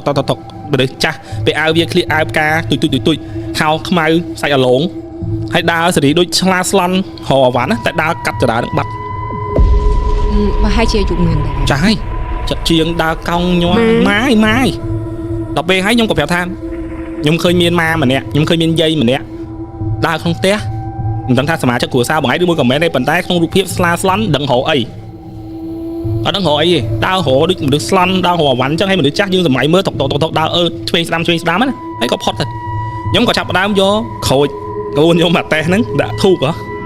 អត់មានឃើញអីទាំងអស់ធូបល្អអត់មានសញ្ញាណអីទាំងអស់និយាយទៅគឺចាប់អត់បានហ្មងខ្ញុំក៏ប្រាប់គាត់ថាបើអាហ្នឹងរកមិនបានមានតែក្បួនមួយទេធ្វើហ្នឹងហើយគាត់នឹងប្រាប់បងឯងតាមយល់សពហើយមិនប្រាប់ចំទៀតអាចប្រាប់ចំឬមួយក៏ជាប្រាថ្នាអញ្ចឹងបងឯងពេលយល់សពអំឡុងពេលហ្នឹងបងឯងគួរតែប្រាប់ខ្ញុំតែងតែប្រើពាក្យថាបងឯងយល់សព report ប្រាប់ខ្ញុំទុកឲ្យខ្ញុំដឹងសាច់រឿងបងឯងដែរសួរខ្ញុំជួយអំឡុងពេលហ្នឹងគឺខ្ញុំចាញ់ហ៎យើងមើលចប់មើលអីហើយអស់យើងក៏ត្រឡប់មកវិញគាត់អត់ទាន់បានដល់ថ្ងៃទេមានហេតុការណ៍មួយកើតឡើងផ្ទះគាត់លក់កាទៀវសុកមានម្នាក់អង្គុយញ៉ាំអញ្ចឹងណាមនុស្សក្មេងស្រីអង្គុយញ៉ាំកាទៀវអញ្ចឹងម្នាក់ឯងតុកមួយអញ្ចឹងទៅកៅអី4គាត់អង្គុយម្នាក់ឯងញ៉ាំគាត់និយាយថាយាយឯងឃ្លានកាទៀវអត់បើឃ្លានយាយឯងអង្គុយមកខ្ញុំប៉ាវហើយអ្នកដែលឃ្លានអ្នកហត់តុកដែលកាន់តុក2 3ដែលឃ្លានហ្នឹងគេថាបងឯងនិយាយមួយណាគេអត់មានមនុស្សហងហើយទៅម្នាក់ស្រីនោះចាប់ដៃគាត់ហ្មងបងខ្ញុំនិយាយមួយមនុស្សមិនបងឯងថាមានមនុស្សអញ្ចឹងឡើងញ័រគ្នាឡើងញ័រទៅត្រើតបងថាឃើញយាយដើរដូចអ្នកសុំទៀនអញ្ចឹងហើយតុកជ័រញ័រគ្នាកំហៅមកអង្គុយមកប៉ាវដល់ពេលម្ចាស់គាត់សួរកាយហាងគាត់មកអញ្ចឹងទៅកូននឹងចាប់ដើមញ័រភ័យស្លេកបែកញើស អីចឹងទៅអញ្ចឹងតុនដៃជន់ជើងអស់ហើយគាត់ថាអត់ទេគាត់និយាយមួយមនុស្សអីចឹងគាត់តែពីបកាយចឹងដល់ពេលគ្រួសារតទេរម្ចាស់សមាជិកគ្រួសារគាត់មកយកទៅផ្ទះហ្នឹងគាត់ក៏ចង់ដឹងថាតើមានរឿងអីឲ្យម្ចាស់នឹងបើកកាមេរ៉ាតែគាត់អត់បើកទេដោយសារអីគាត់អត់បង្ហាញទេចុះបើឃើញថាអត់មានមែនឬមួយក៏ឃើញថាមានមែនតើហាងគាត់នឹងមានឈ្មោះហាងកាទៀវមានខ្មោចវាអាចប៉ះពាល់ដល់អាជីវកម្មគាត់ប៉ុន្តែខ្ញុំចង់ប្រាប់ថានៅក្នុងវីដេអូគឺអត់មានមនុស្សទេគាត់និយាយម្នាក់ឯងគាត់ប្រាប់គាត់លូតគាត់ទៅមើលខ្លួនឯងគឺអត់មានមនុស្សទេហ្នឹងហើយអញ្ចឹងគាត់អត់ហ៊ានបង្ហាញថាមានទេគាត់ហ្នឹងគាត់បន្ទោសទៅជាបង្វែរបន្ទោសកូនចៅគាត់ថាឯងស្វាំងភ្នែកឯងស្អីចេះតែបន្លាចអញ្ចឹងស្ដីបន្លប់ទៅម្ដងបាន4-5ថ្ងៃសមាជិកគ្រួសាររបស់កូនស្រីហ្នឹងគាត់មកសុំហ្មងគាត់ថាសុំធ្វើកិច្ចបន្តិចព្រោះកូនគាត់ហ្នឹងឡើងជាដូចមនុស្សឈឺឡើងងើបឡើងរួចហើយបាក់ទៅរកគ្រូមើលគេថាបលឹងធំគេចាប់ហ្នឹងខ្ញុំគិតថាគ្រាន់តែជាការខ្មោចលងហើយព្រឺសបល់បាសសក់អីចឹងហ្នឹងហើយខ្ញុំគិតអញ្ចឹងព្រោះថាមិនមែនពេលយប់ផងពេលថ្ងៃចែហ្នឹងខ្ញុំដូចបងឯងអញ្ចឹងខ្ញុំប្រាប់ថាបងឯងឲ្យគេធ្វើនៅព្រឺសបល់មែនគាត់ថាធ្វើហើយបើខ្ញុំអត់ឲ្យធ្វើទេខ្ញុំគិតថាបាក់អត់អាចយកបលឹងបានទេព្រោះអត់មានរឿងអីត្រូវយកទេបើអត់មានធ្វើពិធីអីទៅយកបលឹងគេមិនបាទយល់អត់អញ្ចឹងគាត់ថាធ្វើហើយគាត់ថាចុះបើមកឲ្យលោកគ្រូមិនដឹងធ្វើម៉េចឲ្យគេធ្វើទៅគេបាច់អង្គបាច់អីចឹងទៅនៅកន្លែងតុកគាត់ហូបហ្នឹងរឿងកើតឡើងហើយរយៈពេលមួយថ្ងៃមកមករឿងកើតឡើងដូចជាលឿននេះមួយអាទិត្យរឿងហ្នឹងខ្ញុំទៅជួបហ្នឹងគឺទៅក្លុកគេបដ ாய் ក្លុកគេដើរសុកខ្ញុំទៅធ្វើបាបគេខឹងហ្មងចុះអូយល់ហើយរឿងហ្នឹងគឺលឿនកើតឡើងហ្មងហេតុការណ៍ហ្នឹងកើតឡើងបន្ទាប់ពីលោកគ្រូទៅហើយហ្នឹងហើយមានន័យថាខ្ញុំមិនប្រាប់គាត់ថាចាំដល់ថ្ងៃមួយថ្ងៃហើយចាំធ្វើកិច្ចញើសពហ្នឹងចាំមាននឹងអីចាំប្រាប់ខ្ញុំអញ្ចឹងគាត់អត់ទាន់ដល់ថ្ងៃធ្វើអាកិច្ចដែលឲ្យញើសពហ្នឹងទេគាត់ជួយរឿងហ្នឹងគាត់មកប្រាប់ខ្ញុំហ្មងអញ្ចឹងវាបន្តរឿងគ្នាមកជាប់គាត់ចាប់ដើមអត់ស្រួលហើយព្រោះគាត់ចាប់ដើមមានអារម្មណ៍ថាមានភាពជ្រួលច្បល់បុគ្គលិកអីចាប់ដើមមានមាត់អីវឹកវរអ្នកចិត្តខាងអីវឹកវរអញ្ចឹងគាត់ដល់ថ្ងៃធ្វើកិច្ចញើសពហ្នឹងជាទូទៅឡើងគិតលុយគេខ្ពស់ហើយដល់ពេលអត់សូវមានភ្ញៀវពេលថ្ងៃត្រង់គាត់ដាក់ប៉ៅអ៊ីអាប៉ៅអ៊ីហូបដាំដូងអីហ្មងស្គាល់ប៉ៅអ៊ីកាច់គេប៉ៅអ៊ីសមុទ្រគេដាំដូងហ្នឹងអាហ្នឹងបានមកផ្អែកហ្នឹងហើយគាត់ដាក់ទៅគាត់ដាក់មកសាឡេតគាត់ឃើញមនុស្សក្នុងយោសពឯងមនុស្សយាយហ្នឹងគឺឈរជន់កជើងគាត់ឈរពីលើកជើងគាត់គាត់ដេកមិនជើងដាក់ចេះឈរពីលើហ្នឹងហើយអាសេរីមុខខឹងបាលហីទៅដូច emoji ពេលហីខ្ញុំអត់អាហ្នឹងមិនដឹងថាហីរបៀបម៉េចទេតែគាត់និយាយថាក្បោតខំអាសេរីក្បោតឆេះកាទៀវហ្មងចង់និយាយថាហើយចោលមុខគាត់ហើយគាត់ភ្ញាក់ឡើងមកគាត់ថាមែនជានាងបើជានាងមិនមែនអញ្ចឹងបើជានាងមិនមែនមកទម្រង់ប្រឡាចអញ្ចឹងយេបែងយល់ចំណុចហ្នឹងអត់យល់ចាប់ពីហ្នឹងមកគាត់ចាប់ដើមលឺសំឡេងដូចគេគោះក្តារអាគោះក្តារហ្នឹងហើយសេរីបែបអញ្ចឹងតែគោះខ្លាំងហើយគាត់ចាប់ដើមរៀងសង្ស័យដែរដល់ពេលមើលម៉ោងទៅវាគៀកភ្លឺផងក៏ខ្លាចគាត់ថាកូនចៅគាត់នោះងើបធ្វើទៅសុបហ្នឹងហើយកាប់សាច់បុកគ្រឿងបុកអីអញ្ចឹងគាត់ក៏អត់របៀបមិនទៅតែជាសំឡេងមួយដែលគាត់មិនដែលឮទេប្លែកក្នុងតិចគាត់ព្រោះគាត់រស់ស៊ីអាហ្នឹងរាប់ឆ្នាំបើកាប់ចឹងសូបឬមួយក៏នងណាំងនៅស្រានបាយសលេងអីក៏គាត់ដឹងថាពងធ្វើអីដែរបាទព្រោះគាត់រស់ស៊ីអាហ្នឹងរាប់ឆ្នាំហើយអញ្ចឹងចាប់ដើមហីគាត់ចាប់ដើមមានអារម្មណ៍ថាអស់ហ្នឹងកើតឡើងអញ្ចឹងគាត់ភ័យគាត់រកខ្ញុំឲ្យជួយអីចឹងទៅអញ្ចឹងយើងមានប្រាប់គាត់ថាចាំមើលជាក់ស្ដែងទៅយើងឲ្យគាត់កិច្ចអីប្រទេសបន្តទៀតកុំឲ្យវឹបឡើងទៅចាប់ម្លងបានរៀងយូរដែរមកផ្លេចដែរមកខ្ញុំផ្លេចថាមានភ្ញៀវហ្នឹងគាត់ទេមកហ្មងគាត់ថារឿងធំណាលោកគ្រូកូនចៅគាត់ណាប្រុសរត់ពីលើចុះមកស្រែកថាឲ្យជួយផងហើយឡើងស្លន់មកមនុស្សចុះចរា3កាំលោតមកមួយមនុស្សបាញ់យល់ពុះស្រែកជួយផងហើយអត់មាននិយាយអីទៅវាស្រែកជួយផងហើយគាត់ក៏នាំនេះរត់ឡើងទៅលើអាដបោដែលគាត់អង្គុយលេងហ្នឹងណាគាត់ទៅដល់បងប្រុសតកែហ្នឹងគាត់ឡើងទៅព្រោះគាត់ទប់គាត់មកជន់នេះឲ្យដល់ដបោហ្នឹងគាត់ទៅមុនគេគាត់ឃើញកម្មករគាត់ស្រីអង្គុយប៉ែនភ្នែកណាហើយឡើងហឹងកជើភ្នែកស្លើឡើងទៅលើនេះសមាធិនៅបើឲ្យតែតម្រងចឹងភ្នែកស្លើឡើងទៅលើហើយហឹងកជើហ្មងបកខ្នងកោងឡើងប្រងចឹងហ្មងដល់ពេលឲ្យគាត់ឃើញគាត់ក៏ទៅយកកណាត់សវេសវ៉ាកណាត់តិចហ្នឹងយកមកក្របខ្លួនគាត់កងប៉ះហ្នឹងគឺតុនកូនហ្នឹងស្លាប់ទៅបាត់ប៉ែនហ្នឹងអត់មានកៅអៅទេនឹងចាំតិចអូខេហើយខ្ញុំឆ្ងល់ភ្លាមត្រូវសួរភ្លាមព្រោះអ្នកស្ដាប់ក៏ឆ្ងល់ដូចខ្ញុំដែរចាំតិចឡើយហ្នឹងតែខ្ញុំឆ្ងល់ថាហេតុអីបាននេះខ្ញុំគិតខ្ញុំអត់ទាន់សួរទេព្រោះតែថាសួរទៅក៏នឹកឃើញតារឿងហ្នឹងយល់អត់យល់ទេចុះអញ្ចឹងបានន័យថាគូក្បាលខ្ញុំតែអញ្ចឹងតែខ្ញុំក៏ពេលហ្នឹងនឹកឃើញអញ្ចឹងដែរតែមិនសួរដល់ពេលហើយក៏កូនហ្នឹងស្លាប់ទៅទុនទៅដល់ពេលកូនហ្នឹងជាទៅតកែហ្នឹងប្រឈប់ពីអ្នកហ្នឹងដោយអត់មានមូលហេតុសួរនាំឲ្យប្រឈប់មក ហើយកូនហ្នឹងមុនឈប់វាប្រាប់ថាវាពីរអ្នកហ្នឹងស្រឡាញ់គ្នា តើតង់គ្នា ហើយនៅលើហ្នឹងអង្គុយសាសងគ្នា យល់លោកគ្រូ កូនស្រីហ្នឹងឃើញយាយហ្នឹងដើរចេញពីអញ្ចាំងកតុបដាក់អវ៉ាន់ហត់មករកគាត់មក កតុបតែថាមានគ្រឿង ហ្នឹងហើយតែអត់មានអីគួរឲ្យខ្លាចទេដូចមនុស្សគាត់ថាបុកខ្លួនអញ្ចាំងហ្នឹងគឺគ្នាភ័យបាត់ហើយ ហ្នឹងហើយ អត់គួរខ្លាចទេលោកគ្រូបុកធ្លុងជាង ដល់ពេលហើយគាត់មនុស្សគាត់ឃើញគាត់ស្លន់ហើយកូនប្រុសហ្នឹងគ្នានៅទុនល្វែកមកហងកឈឹងអញ្ចឹងគ្នាភ័យរត់ទៅក្រោមអញ្ចឹងមានន័យថាពីរអ្នកហ្នឹងតកែប្រជុំហ្នឹងមូលហេតុមានស្នេហា ចា អញ្ចឹងប្រជុំបាត់គាត់ក៏ចាប់ផ្ដើមខឹងហើយគាត់ថាមកអ្នកណាចង់មានអីគាត់និយាយលឺបើមនុស្សមើលហ្នឹងយល់មើលស្រែកនិយាយជេរហ្មងណាគេនិយាយអីណាគេត្រូវការអីមកប្រាប់ខ្ញុំមកអីចឹង1 2 3ដល់ពេលទៅអត់មករយៈក្រោយมันគឺស្ងាត់ទៀតតែចុងក្រោយដឹងរឿងផ្លែកហ្នឹងកើតឡើងដឹងពេលណាអត់អ្នកដោះម្ចាស់ផ្ទះដែលជួលឲ្យគាត់ អូម្ចាស់ដើមផ្ទះ សូមមកបើកទ្វារ ចា យាយគាត់ហ្នឹងកាលមុននៅផ្ទះហ្នឹងឈឺធ្ងន់ អញ្ចឹងមនុស្សចាស់ឈឺធ្ងន់តាមជំនឿចិនខ្លះបងប្អូនដែលគាត់ដឹងគេទិញមកឈូសទុក ទិញឈូសទុក ទុកក្នុងផ្ទះតែគេជំនឿថាទិញមកឈូសទុកអាចឲ្យគាត់រស់បានយូរជាងហ្នឹង ដូចពជាអាយុជីវិតណា ដូចនៅខ្មែរយើងទិញដីធ្វើចាដីទុក ហ្នឹងហើយ តន តែចិនខ្លះគេទិញមកឈូសទុកឬមួយក៏ទិញក្អមទិញអីទុក តកោ ហ្នឹងហើយឲ្យតែមនុស្សរៀងចិត្តផុតគេទិញអាហ្នឹងទុកដើម្បីស្រួលវិញរស់បានទៀតហ่ะតែវាយូរគាត់ថាគាត់ថាតាំងពីទិញមកឈូសហ្នឹងមកពជាយាយបាន8ឆ្នាំ អូយ តែនៅតែផុតទៅមិនមែនរស់ស្រួលវិញទេមិនយល់នៅដង្ហើមមិនដែរមិនរស់ស្រួលទេដាក់នៅណាអត់ដឹងយកទៅដាក់នៅឲ្យជន់ហ្នឹងឲ្យគ្របកណាត់ហើយដល់ពេលដាក់បានទុកទៅភ្លេចតែខ្លួនឯងមានមកឈូសនៅហ្នឹង អូចាំមានន័យថាមកឈូសហ្នឹងកប់នៅក្នុងកន្លែងដាក់ ហ្នឹងហើយហើយដាក់ឲ្យបានបាត់ទៅភ្លេចតែមានអាហ្នឹង ចា ធ្វើផ្ទះបានហ្នឹងយាយគាត់ខូច ហើយក៏ទិញឈូសថ្មីទៅ ហ្នឹងហើយភ្លេចថាមានអាហ្នឹង លេខថាមានមឈូសដោយសារនៅជាន់លើអញ្ចឹងទាំងយើងទាំងគេធម្មតានៅបន្ទប់ជាន់ទី1នៅជាន់ទី1ហ្នឹង ហ្នឹងហើយ ជាន់ក្រោមនៅជាន់ក្រោមមកយើងអត់ដឹងទៅ គាត់ ឡើង ភ្លេច លើ ហើយសំណួរហេតុអីបានភ្លេចទិញមកឈូសអ្នកទិញហ្នឹងមិនមែនជាសាច់បកើតដូចចៅយាយចិញ្ចឹមហ្នឹងមិនចំនួនបាយអាពតគាត់ឃើញក្មួយណាគេម៉ែឪស្លាប់អស់ចឹងគាត់យកមកចិញ្ចឹមដល់ពេលធំឡើងអស់ទៅឆ្លោះគ្នាដល់ពេលគាត់នេះគាត់ថាទិញអាហ្នឹងទៅគាត់ទិញឲ្យយាយចិញ្ចឹមគាត់ចឹងគេទិញមកកូនចៅគាត់ខឹងអីចឹងណាចឹងគាត់យកទៅបាត់ទៅភ្លេចឲ្យលុបចោលអាហ្នឹងព្រោះកូនចៅដែលបកើតហ្នឹងគាត់គាត់ថាទិញអាហ្នឹងមកដាក់ទលាយឲ្យ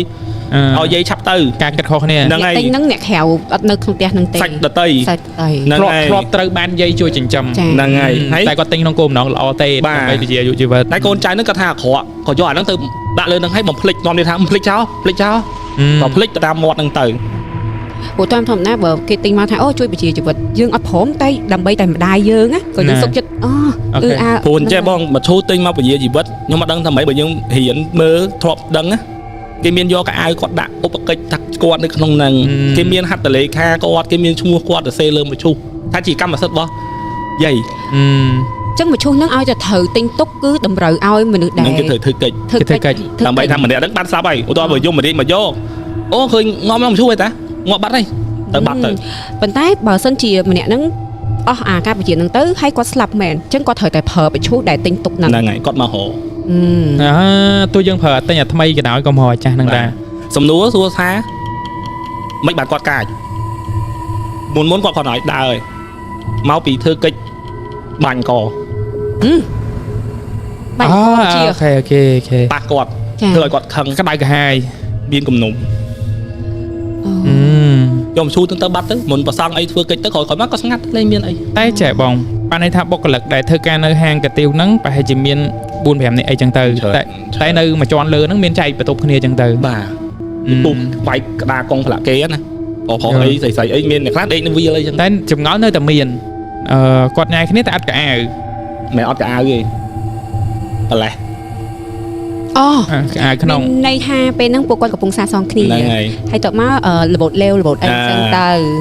លាវស្រួលរបូតទៅវិញ មកបងចឹងបាទវាមិនមែនដល់អស់ទេគាត់ណាវាបង្ហាញមកមិនល្អចឹងគាត់យកទៅក្របហើយបានគាត់ទប់ទៅ ចាយល់បងអធិការអស់ចងល់នៅ អស់ អស់ហើយអូខេអញ្ចឹងសាច់រឿងទី2 ចំណងជើង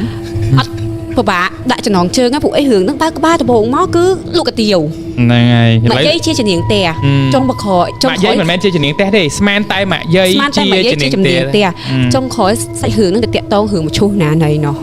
ដាក់ចកេះដែរ សាហាវ អញ្ចឹងសម្រាប់សាច់រឿងទី2អ្នកអស់គ្នាចង់ដាក់ចំណងជើងអីដែរអាចខមមិនខាងក្រោមបានហើយ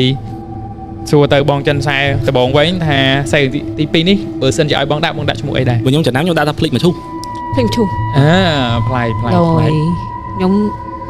ដល់វគ្គកៀងដូចមកអធិការបើអធិការទៅមុន គិតមើលទៅយើងមើល ដូស្តាយមកខ្ញុំបង្កន់ ហ្នឹងហើយឈប់សាក់សពមួយមកឈូស2 អូ អូខេ ខ្ញុំអត់ដឹងទាំងហាងកាទៀវទៀត ខ្ញុំអត់ដឹងដាក់អីគេទេ តាក់តង ហាងកាទៀវមានមកឈូស ហាងគុយទាវមានមកឈូសម្ ចាស់មកឈូស ម្ចាស់មកឈូអូខេបង ម៉ូ ម្ចាស់មកឈូចឹងបងដែលគាត់កំពុងតែមើលជាមួយនឹងការ live របស់ពួកយើងពួកគាត់ដាក់ថាចំណងជើងអីដែរពួកខ្ញុំ3នាក់ចំណងជើងខុសគ្នាទាំង3 ស្ដាប់សាច់រឿងទី1តែយើងបានឆ្នៃចំណងជើងផ្សេងៗគ្នាហើយអរគុណមែនតើចំពោះសាច់រឿងទី2ហើយអរគុណដល់ស្មានមែនតើដែលតែងតែសហការមួយយើងតាំងពី season 1រហូតដល់ season 5ហើយរបស់យើងនៅពីសាច់រឿងទៀតតែឆ្លៀតថៃអ៊ីនតិចគឺ complete comment បេះដូងពណ៌បៃតងផងដើម្បីឲ្យកម្មវិធីរបស់យើងបន្តទៅមុខទៀត ហើយចំ promotion ពិសេសរបស់យើងមាន condo មានអីហ៎ promotion ពី Smart គឺបងប្អូនទាំងអស់គ្នាមានឱកាសចូលរួមចាប់រង្វាន់ហើយសម្រាប់រង្វាន់ពួកយើងគឺមានរហូតដល់ទៅ condo The Star Polaris 23អភិវឌ្ឍពេញហួតផ្ទាល់តែម្ដង1 unit និងរថយន្ត BYD ហើយរួមមានរង្វាន់ជាច្រើនទៀត បាទ ចា៎ ដូចខ្ញុំបញ្ចូលឈ្នះរហូតតែពីច្រើនខ្ញុំឈ្នះរង្វាន់ discount តាមភូមិនីឋាន តែគួរតែបញ្ជាក់ពួកអីមានអារម្មណ៍ថាខ្ញុំរត់ដល់បញ្ចូលលុយខ្ញុំមិនដែរដឹងថាអើយ បញ្ជាក់តាមានតា មានចាំរង្វាន់ខ្ញុំមិនដែរដឹងទេ គេ Smart VIP ហ្នឹងហើយចូល Smart ណា app មានតា អញ្ចឹងបញ្ចូលលុយតាម app ហ្មងបានលក្ខណៈថាយើង អត់ទេបញ្ចូលតាមណាក៏បានដែរ បញ្ចូលតាមណាក៏បានដែរ បាទ តិចខ្ញុំ លេខយើងបញ្ចូលទៅក្នុងការចាប់រង្វាន់អូតូម៉ាទិកហ្មង តិចខ្ញុំត្រូវបាន condo មួយ unit ខ្ញុំអត់ដឹងខ្លួនគេទេមកយើងទេបងអី តែរង្វាន់ធំគេទេថ្ងៃមុនហ្នឹងខ្ញុំបានទៅចាំរង្វាន់នៅក្រុមហ៊ុន Smart Live សម្រាប់បងប្អូនដែលមានឱកាសឈ្នះរង្វាន់ដោយសារបញ្ចូលការទូរស័ព្ទហ្នឹងណាអញ្ចឹងពេលដែលឈ្នះរង្វាន់គឺយើង call ទៅប្រាប់ហើយដោយសារថ្ងៃមុនភ្ជុំអញ្ចឹងឈ្នះរង្វាន់ដើរលេងជាមួយនឹងបង Smart ទៅកែប អូលុយមែនមានដំណើរ ហ្នឹងហើយចាដល់ពេលឈ្នះអញ្ចឹងឈ្នះមកសបុតទៅបាន2នាក់ យោ គេយកតែកាយ5មាន surf មានជូនកន្លែងដើរលេងមកចាប់ A ដល់ Z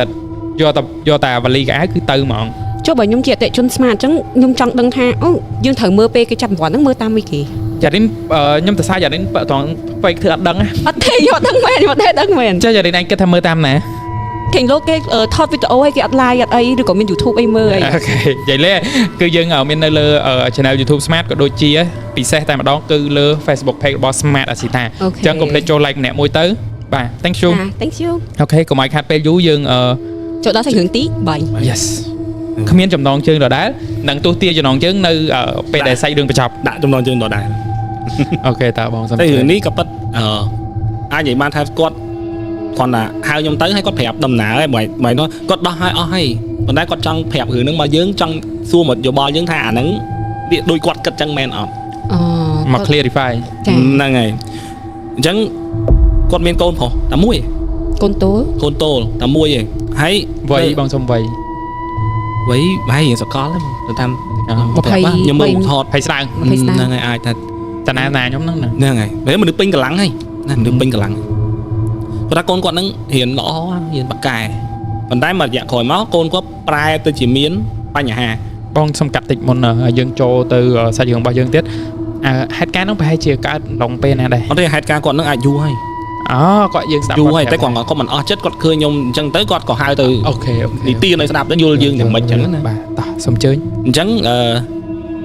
គាត់កូនគាត់ហ្នឹងក៏ប្រែអត្តចរិតក្នុងរយៈពេលមួយអាចនិយាយបានថានៅក្នុងចន្លោះទី12ចូលសកលពេលហ្នឹងគាត់ចាប់ផ្ដើមប្រែប្រួលអត្តចរិតរបស់គាត់ទៅជាឆ្លើយទៅជាតមាត់ប្រកាន់ជំនះអីអញ្ចឹងមិននិយាយគ្នាមួយសមាជិកគ្រួសារទេនិយាយទៅប្រែកូនហ្មងអញ្ចឹងហើយបានគាត់រលេចរកើតគ្រប់អស់ហើយពេទ្យផ្លូវចិត្តអីខាងអីទាំងអស់ដែលពាក់ព័ន្ធឲ្យគាត់សង្ស័យគឺរអស់ហើយអញ្ចឹងក៏វាមានមែនថាមានបញ្ហាផ្លូវចិត្តបញ្ហាអីអញ្ចឹងកូនគិតច្រើនអីអញ្ចឹងណាក៏ឲ្យថ្នាំអីទៅក៏មិនបានជាផលទេព្រោះគាត់មិនលេបគាត់យកឲ្យគាត់បោះចោលគាត់មិនលេបហ្មង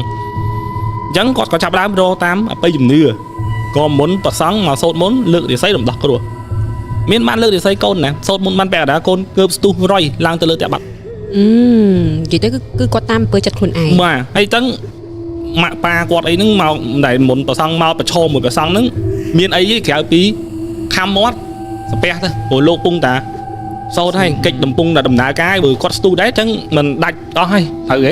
ហីវាអញ្ញៃអស់ហើយគាត់តាមហ្នឹងអញ្ចឹងកិច្ចដែលត្រូវសូត្រមុនរំដោះគ្រោះបែរជាដល់វារំដោះគ្រោះអត់បានរំដោះទេអញ្ចឹងអាចនិយាយបានថាសូត្រត្រឹមលើកវិស័យផ្ទះអីចឹងទៅចាប់ប្រសង់គាត់ឃើញប្រសង់ខ្សឹបប្រាប់តាអាចារ្យតែអត់ដឹងថាខ្សឹបអីទេស្រីតាអាចារ្យមកប្រាប់គាត់វិញពេលប្រសង់នៅមុនទៅបាត់គាត់ប្រាប់ថាដូចជាមានអីតាមកូនបងឯង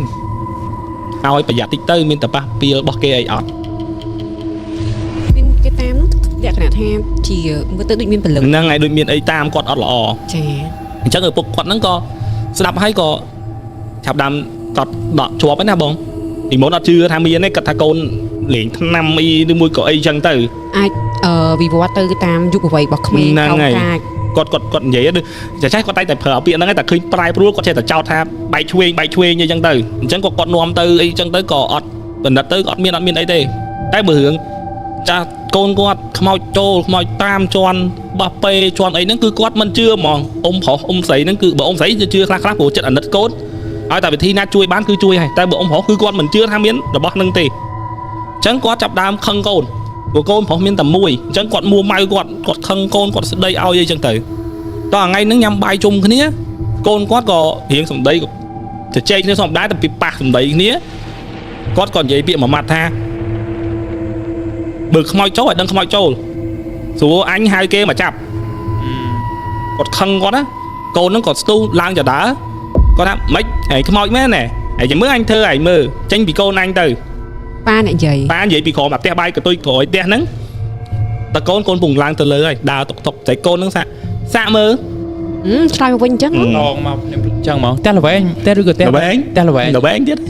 បើផ្ទះយើងមានតែផ្ទះល្វែងសបោអញ្ចឹងគាត់ចាប់ដើមទៅជែកជុតអីទៅរៀងខ្លួនទៅណាម៉ែប្រពន្ធគាត់អីប្រាប់ជែកអាណិតផងព្រោះប្រពន្ធកដាលហើយលួងប្តីផងលួងមើលកូនផងគាត់ថាកូនគាត់ចាប់ដើម លែងមានភាពស្និទ្ធស្នាលមួយគ្រួសារចាប់ដើមខឹងចាប់ដើមច្រឡោតនិយាយស្ដីមិនព្រោះភាសាពួនតែក្នុងកន្ទប់មិនចេញក្រៅមិនទៅរៀនមិនធ្វើអីទាំងអស់គឺជាបុគ្គលផ្សេងទៀតដែលមិនមែនជាកូនគាត់អញ្ចឹងគាត់បារម្ភចេះតែបារម្ភទៅដល់ថ្ងៃមួយហ្នឹងគាត់ដើរកាត់កន្ទប់កូនគាត់ឡើងទៅគាត់ធំក្លិនធូបចេញពីកន្ទប់កូនគាត់តែគាត់ចូលអត់បានព្រោះកូនអត់ឲ្យចូលចាក់សោជាប់បាទមានន័យថាអត់ឲ្យចូលចឹងគាត់ចេះតែធំធូកអីគាត់ចេះតែនិយាយបលយចោលទៅអូនកណៃអុចធូកកណៃចង់អីមកក្រមកឲ្យជំនាញផ្ទះក្របាទកុំឲ្យមានអាគីភ័យឆេះពូកឆេះអីចឹងណាគាត់លួងចឹងទៅកណៃជឿអីកណៃអីប្រាប់ម៉ាក់មកម៉ាក់រៀបឲ្យអីចឹងកូនថាកុំចេះស្អែកពីក្នុងបន្ទប់ហ្នឹងក៏ពេលគាត់មិនមែននៅក្នុងបន្ទប់ទេគាត់ធំក្លិនធូបពេលបានជួបមុខគាត់និយាយអញ្ចឹងកូនហ្នឹងគាត់ថាកុំចេះអីចឹងទៅមិនខ្វល់ពីគាត់អីទេគាត់ចេះក្លឹងខ្លួនឯងគាត់មិនឲ្យចេះផ្ទះទេដល់ពេលថ្ងៃមួយវាជារឿងចៃដន្យដែលគាត់ហៅជាម៉ាស៊ីនត្រជាក់មកលាងផ្ទះហើយជាម៉ាស៊ីនត្រជាក់បើកកន្ទប់ច្រឡំទៅចូលកន្ទប់កូនហ្នឹងតែឃើញកូនហ្នឹងនៅក្នុងកន្ទប់ហ្នឹងហើយស្រែកប៉ុន្តែអ្វីដែលគាត់ចាប់អារម្មណ៍គឺចានបាយដែលគាត់ឃើញពេលបើកទ្វារទៅឃើញចានបាយដែលកូនគាត់យកមកហ្នឹងគឺមានជើងធូបនៅលើចានបាយហ្នឹងតន់អញ្ចឹងគាត់ចាប់ដើមអង្កេតថាកូនគាត់ញ៉ាំបាយឬមួយក៏យកបាយហ្នឹងទៅណាអញ្ចឹងពេលដែលកូនគាត់យកបាយចុះមកលាងវិញមួយថ្ងៃពី3ពេលអីបាត់ប្រមូលចានចុះមកវិញគាត់ឃើញបាយហ្នឹងអស់បាយហ្នឹងញ៉ាំមិនមែននៅទាំងថ្មីទេតែគាត់ឆ្ងល់ថាសែនហើយមិនបានគាត់ញ៉ាំយល់ឡើងហ្នឹងណាយល់អញ្ចឹងគាត់ចាប់ដើមរកវិធីសាស្ត្រធ្វើមិនតាមកូនហ្នឹងប៉ុន្តែអ្វីដែលចម្លែកគាត់ចាប់ដើមម្ដាយយូរទៅកូនមានបញ្ហាចូលចិត្តអង្កេតឯមើលពីលើរហូតឯងគាត់ឃើញសក់កូនហ្នឹងស្ដើងទៅដូចជ្រុះសក់អញ្ចឹងមិនគាត់សន្មតថាកូនហ្នឹងប្រហែលជាគិតច្រើនបញ្ហាលើចិត្តហើយតែគាត់ទៅក្នុងកន្ទប់ឃើញសក់កូនគាត់រាយពេញកន្ទប់ឈូសដូចឈូសហើយអត់បោះមិនយល់កកិច្ចចាគាត់ចាប់ដើមភ័យថាឈូសអីក៏ឈូសមឹងគួរតែឈូសក្នុងកន្ទប់ទឹកហើយមិនអាចឈូសនៅវាលពូកទេព្រោះប្រុសអត់សូវដូចស្រីទេស្រីគេអាសាសិតសក់ចូលហ្នឹងហើយបើប្រុសក៏អត់តែសក់ឲ្យឈូសតែពេលកាយហើយច្បូតធម្មតាយល់អត់ប៉ុន្តែគាត់សង្ស័យហេតុអីបាននៅហ្នឹងមានម្ដងនោះគាត់ដូចថាអត់នៅផ្ទះអញ្ចឹងណាកូនហ្នឹងចុះមកស្រីម្ដាយហ្នឹងគាត់ មិនថាមិននៅផ្ទះនេះមុនដំបូងថាទៅទាំងពីរអ្នកប្តីប្រពន្ធតែក្រោយមកទៅតែប្តីប្រពន្ធនៅផ្ទះវិញកូននៅអត់ដឹងថាមានមនុស្សនៅផ្ទះទេអញ្ចឹងកូនហ្នឹងវាបញ្ចុះមកអង្គុយញ៉ាំបាយនៅខាងក្រោមហ្នឹងម៉ែគាត់ចុះមកឃើញអង្គុយដកសក់ខ្លួនឯងអង្គុយញ៉ាំអីចឹងណាទាញសក់ខ្លួនឯងដកម្ដងមកសរសៃម្ដងអត់ដឹងមិនសរសៃតែដឹងតែចាប់ចឹងតែមិនមែនកបួចទាញចេះទេអង្គុយចឹងដកខ្លួនឯងចឹងហើយចឹងមិនគាត់ចាប់អារម្មណ៍ថាពេលដែលគាត់នៅផ្ទះតែងតែមានសក់នៅក្រោមដែរតែគាត់គិតថាសក់ប្តីគាត់ឬមួយសក់នេះធម្មតាទេហ្នឹងហើយកន្លែងហ្នឹងដែលឆ្ងល់ឪពុកគាត់ទៅរកគ្រូប្រាប់ដំណើរសាច់រឿងអញ្ចឹងណាគ្រូហ្នឹងក៏ឲ្យយន់មកស្លឹកអង្គមកក្តាប់ហើយប្រាប់ថាយកអង្គហ្នឹងមកលាយនៅក្នុងធុងអង្គផ្ទះទៅធ្វើម៉េចឲ្យកូនហ្នឹងបានហូបដើម្បីព្យាបាលជំងឺហ្នឹងហើយយន់ហ្នឹងគឺយើងយកមកដាក់នៅជំនាញផ្ទះហ្នឹងហើយអញ្ចឹងគាត់យកមកដាក់យប់ដែលគេកំណត់ថ្ងៃគាត់ដាក់អង្គឲ្យដាំឲ្យកូនគាត់ហូបថ្ងៃទី1កូនគាត់យកចានបាយឡើងទៅលើហើយគប់ចានបាយចុះមកវិញគាត់ថាបាយហ្នឹងយកស៊ីខ្លួនឯងទៅហូបខ្លួនឯងទៅគប់ពីលើជាន់ទី1ហ្នឹងមកគប់ប្រើបើមិនមែនជាន់ទី1អញនិយាយថាគប់ពីចដើចុះមកក្រោមគប់លាក់ចោលបាទគប់មកប្រើអញ្ចឹងទៅឪពុកនោះគាត់ខឹងគាត់ស្រែកគាត់ស្ដីឲ្យម៉ាំងគាត់ភ្លេចដែរភ្លេចតែខ្លួនឯងប្រើអាអង្គហ្នឹងហ្នឹងហើយអញ្ចឹងគាត់ស្រែកតុងតាំងគាត់ត្រជាក់ចិត្តឪពុកនោះគាត់ចាប់ដើមគាត់ថាសង្ស័យអង្គហ្នឹងហើយអង្គហ្នឹងធ្វើទុកហើយយប់ដដែលកូននឹងចុះមករកម្ដាយខ្លួនឯងនៅកន្ទប់ជាន់ឡើយទឿនស្រែកថាក្តៅខ្លួនណាអត់ស្រួលខ្លួនបើកទ្វារមកខ្សោះហ្មងហើយម្ដាយនឹងទប់កូនហ្នឹងទប់កូនដួលអញ្ចឹងតែឪពុកដែលនៅលើខែហ្នឹងគាត់ដឹងថាកូនហ្នឹងកំពុងតែក្តៅសង្ស័យអារឿងអង្គហ្នឹងហើយគាត់មើលកូនហ្នឹងគាត់អត់ចង់មកជួយទេភ្នែកកូនហ្នឹងស្រឡឹងគាត់គុំហ្មងគាត់ថាភ្នែកកូនគាត់គឺសម្លឹងលក្ខណៈគុំហ្មងខ្លួនអស់តែភ្នែកគុំនុំហ្មងអត់កម្លាំងទេប៉ុន្តែតូនខ្លួនតូនឲ្យតែភ្នែកស្រឡឹងឪពុកលក្ខណៈគុំខឹងខ្លាំងចុះឪពុកហ្នឹងចាប់ដើមថាតាតូនលក្ខណៈថាត្រូវហើយតាតូនអញ្ចឹងហើយគ្មានអីកម្លាំងអីមកតបក៏ក្រោយមកទៅរយៈពេលរៀងយូរដែរកូនហ្នឹងក៏ចាប់ដើមលែងតូនដែរសុខភាពល្អឡើងមកវិញតែនៅតែផ្លែកអញ្ចឹងយប់ហ្នឹងគាត់លឺសំឡេងដូចគេកាប់សាច់នៅចក្រានបាយគាត់គិតថាមានមនុស្សចោលហើយគាត់ក៏បើកទ្វារឡើយទឿគាត់ព្រោះឡើយទឿចុះមកតែមួយជាន់មកចំណេលឯងមួយជើងចុះមកដល់ដីគាត់ចុះបាន 3-4 កាំបានឃើញរូបកន្លែងឃើញតែចក្រានបាយតែល្វែងណាគាត់ឃើញភ្នែកគាត់មកច្បាប់ហ្នឹងគាត់ឃើញថាធំមកកណាត់នេះតែដៃកាន់តាំងតោចម្រងចុះក្រោមចេះបាយមុខមកគាត់ហ្មងមិនមែនបាយមុខទៅជ្រុញទេណាឈរបាយមុខមកគាត់ចឹងហ្មងចឹងមិនតែបាយខ្នងដាក់ជ្រុញវិញហ្នឹងហើយបាយខ្នងដាក់ឡាបូលៀងកន្លែងជ្រុញហ្នឹងតែឈរបាយស្រឡក់គាត់ចឹងបើយើងសម័យថារូបពេញហ្មងគឺមនុស្សប្រុសហ្នឹងគឺកាន់ចឹងហើយស្រឡឹងគាត់ហ្មងចាំកាប់គាត់ហ្មងគាត់ភ័យផងគាត់ស្មានតែចោលផងគាត់នេះគាត់បែរខ្លួនគាត់ទៅយកអំបោះដែលផ្ទះមានលះវែងគេដាក់អំបោះនៅជាន់ឲ្យទឿនទុកបុកពីកន្ទប់ហ្នឹងណាចាយកអំបោះហ្នឹងថាប្រងមកវាយសេចទៅយកអំបោះឲ្យបែរមកវិញគាត់ឃើញកូនគាត់អឺតក្បាលចេញពីទ្វារកន្ទប់កូនកន្ទប់គាត់ជួលហើយអាជាន់ទី1យើងមើលអានេះយើងចុះក្រោមអានេះមិនចដាឡើងទៅមិនវាជាន់ទី1នៅនេះហ្នឹងហើយគាត់យកអំបោះឲ្យគាត់កន្លែងមកហ្នឹងគឺគាត់ឃើញកូនគាត់បើកទ្វារអឺតតែក្បាលហើយគាត់ស្រែកថាឯងមិនចុះមកគាត់ថាពេលហ្នឹងមិនដឹងថាគាត់វិលមុខឬមួយក៏បែកបើកូនគាត់ធំហ្មងហត់ដូចមកវឹបខ្យល់ពុកគាត់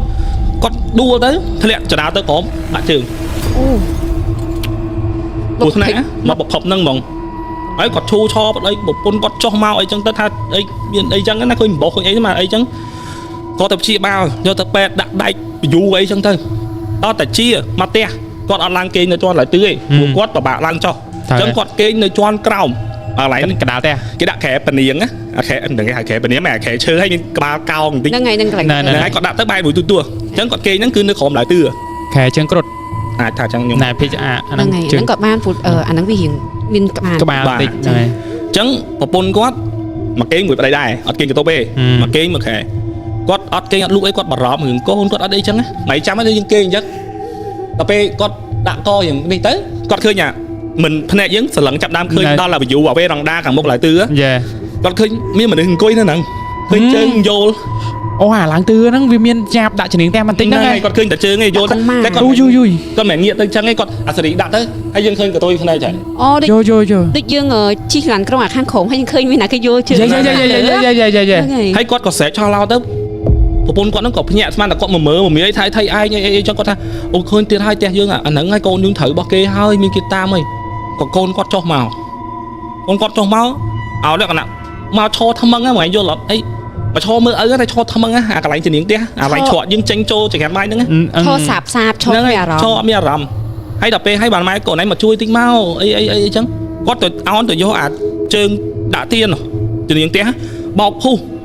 បោកប្រាវហ្មងហើយគាត់ដើរទៅក្រោយបាត់ឪពុកហ្នឹងគាត់អស់ជំនឿគាត់យកថាគាត់ថាគាត់យំគាត់អស់គាត់និយាយថាបើហែងយកជីវិតកូនអញហើយយកជីវិតអញទៅលែងកូនអញទៅគាត់និយាយក្នុងចិត្តតិចតិចចឹងផ្ទះគាត់ទៅកូនគាត់ក៏ប្រែល្អលេបថ្នាំព្រមលេបថ្នាំស្រួលទៅលបអាជើងនឹងស្លាប់ហ៎គាត់ថាម្លង3ខែឪពុកមែន ហ្នឹងលបជើងនឹងស្លាប់លបហ្នឹងមានន័យថាជើងហ្នឹងចាប់ដើមឈឺឡើងវិញដល់វាសាហើយទៅជាហើមទៅជាអីទៅឆ្លងមេរោគអញ្ចឹងទៅទឹកនោមផ្អែមផងទៅចេញអីមកដើម្បីធ្ងន់ទៅស្លាប់បើគិតតាមអបិយជំនឿលោកគ្រូអាចគិតថាមកពីពាក្យសច្ចាគាត់ព្រមដោះដូរជីវិតមួយទៅជីវិតមួយហ្នឹងហើយដែលគាត់ហៅខ្ញុំទៅសួរហ្នឹងចាដល់ថ្ងៃបនសពគាត់ឲ្យអស់ហើយអត់មាត់កឲ្យកូនក្តាមប្រកក្តីវិញអស់ហើយ100ថ្ងៃគាត់ម្ដាយគាត់ថា100ថ្ងៃក្រោយ100ថ្ងៃ3 4ថ្ងៃហ្នឹងកូនគាត់ទៅយកអញ្ជៀនមួយពីក្នុងកតុបម៉ាក់នេះអាហ្នឹងឯងតែកូនរើសមកហើយមានរឿងមករហូតហើយអញ្ជៀនហ្នឹងមើលអត់ដាច់ទេបងខ្ញុំមិនបានឃើញទេថាយើងមិនបានឃើញគឺថាអញ្ជៀនណាចាអឺបាត់លេខសួរគាត់ដែរអញ្ជៀនរបស់អញ្ជៀនស្អីដឹងតែប្រាប់ថាអញ្ជៀនគាត់ថាគាត់រើសបានតាំងពីគាត់រៀនប្រឡងចប់បាក់ដប់គាត់ជិះម៉ូតូទៅឃើញគ្រោះថ្នាក់ទៅអញ្ជៀនឲ្យចង់លយទូរស័ព្ទអត់លុយទិញលួចអញ្ជៀនដាក់កប៉ាល់យកមកតែបានលក់ទេអត់បានលក់ហើយគាត់ចាប់ដើមធ្វើទុកខ្លួនឯងអញ្ចឹងអូអញ្ចឹងគាត់មានបំណងយល់អត់អាយុ12គាត់តែចំនួននឹងរៀងឈាមរាវតែអត់ទាន់មានអាគ្រឿងនឹងទៅលក់របៀបម៉េចតែថាយកទៅលក់គេសួរសបត់ទៅខ្លាចថាចោលខ្លាចថាអីគេចាប់ចឹងចេះតែទុកដល់តែថ្ងៃហ្នឹងបានយកអាហ្នឹងមកប្រាប់ហើយគាត់ឆ្ងល់ថាហេតុអីមិនព្រមប្រាប់ពីដើមមិនចាំបាច់រឿងចប់អស់ហើយទៅហើយគ្រួសារល្អវិញហើយបានយកអញ្ជៀនហ្នឹងមកប្រាប់គាត់ហើយគាត់ហៅថាវិបដិសារីហ្នឹងហើយអញ្ចឹងគាត់ក៏យកអញ្ជៀនហ្នឹងទៅទូលោកអីចឹងទៅលោកថាបើអញ្ចឹងប្រហែលជាមកពីហ្នឹងឯងយកទៅថ្វាយទលេកុងគីអីទៅបណ្ដែតចូលទលេអីចឹងទៅអញ្ចឹងក៏គ្រួសារគាត់ស្ងប់ដល់គាត់ហៅខ្ញុំទៅ verify មិនបងហ្នឹងគឺហួហើយបើយើងឆែកមើលថ្ងៃខែគាត់សួរថាលោកគ្រូមើលថ្ងៃខែគាត់មើលគាត់អស់អាយុមែនបើមើលទៅបើយើងមើលឯណាមិននិយាយថាអស់អាយុបើថាចន្លោះដែលមានបញ្ហាដែលគាត់ឈឺហ្នឹងគឺជាឆ្នាំដែលគាត់ល្អអត់អាចឈឺទេតែខ្ញុំអត់និយាយថាខ្ញុំចេះមើលអាយុមនុស្សស្លាប់ឬមួយក៏អត់ទេគ្រាន់តែថាយើងមើលថាឆ្នាំដែលគាត់មានបញ្ហាវាមិនអាចថាឈឺចឹងទេហ្នឹងហើយចឹងគាត់ក៏និយាយថាទទួលយកទៅប្រហែលជាគាត់សច្ចាមួយគេដូរហ្នឹងឯងហើយគេខឹងរឿងគាត់ដាក់អង្គដាក់អីក្តៅគេអីចឹងណាហ្នឹងហើយអាហ្នឹងគឺប៉ុណ្្នឹងឯងខ្ញុំបានជួយអីទេសាច់រឿងនេះយល់ហើយលោកគ្រូអញ្ចឹងរឿងហ្នឹងក៏ពាក់ព័ន្ធដោយសារតែចិញ្ចៀន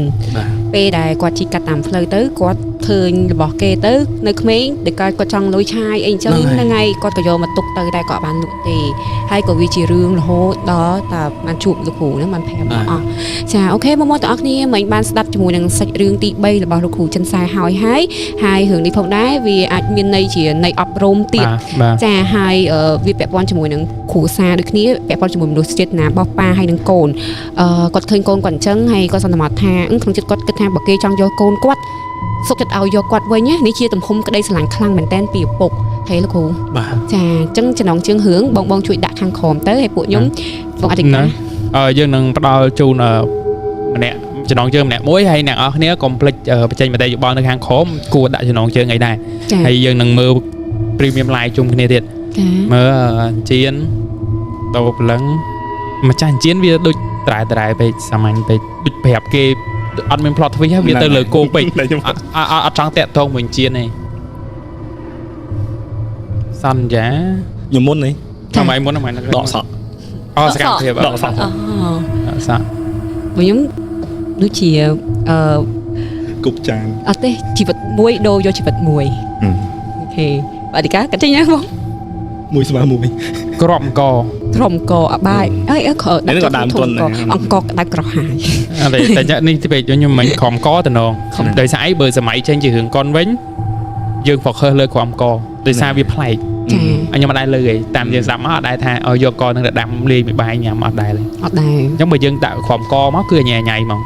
ស្ដាប់មកអត់ដឹងថាសាច់រឿងអីពិតប្រាកដទេមួយវគ្គទៅមួយវគ្គ plot twist រហូតទាំងដកសក់ក៏ plot twist ជៀនក៏ plot twist ឪពុកសន្យាដូរជីវិតក៏ plot twist ដែរអញ្ចឹងដាច់ចកេះ តាមមើលអត់ឃើញអង្គសោះតែចំណុចជើងអង្គ អត់ទេបើនេះយើងដាក់អង្គនៅរៀងច្រើនវិញ យើងយកអង្គហ្នឹងជាដើមសាច់រឿងវិញ ពេលលាយអង្គអញ្ចឹងទៅអា fix វាសិលអីចឹង សម័យឃើញដល់ poster អង្គហ្នឹងធ្លាក់មកតិចតិចចូលធុងអូខេបងប្អូនទាំងអស់គ្នាឥឡូវយើងបាន3សាច់រឿងហើយសម្រាប់បងប្អូនទាំងអស់គ្នាយើងក៏បានចូលជា1ម៉ោងជាងណាមើលទៅ ម៉ោងជា ចាបងកុំភ្លេច comment បេះដូងពណ៌បៃតងខាងក្រោមនេះផង អូខេមិនឲ្យខាត់ពេលយូរដោយសារកំប៉ុងជក់ហើយយើងបន្តទៅសាច់រឿងទី4តែម្ដង រឿងចុងក្រោយ រឿងចុងក្រោយរបស់ episode នេះពីលោកគ្រូចិនសែ កម្លាំងយើងមានពេញហើយយើងដាក់ឲ្យណាណៃហ៎ ណាណៃមកលោកគ្រូដាក់មក អូយណាណៃរឿងហ្នឹងខ្ញុំដំណើរចុះវាដូចតែរឿងមុនដែរគឺគេហៅខ្ញុំទៅដើម្បី verify ដែរទេគាត់បញ្ជាក់ថាផ្ទះហ្នឹងអញ្ចឹងដែរអត់ហ្នឹងណាវាដូចគ្នាអញ្ចឹងតែរឿងហ្នឹងវាកើតឡើងមុនខ្ញុំទៅដល់ដែរអ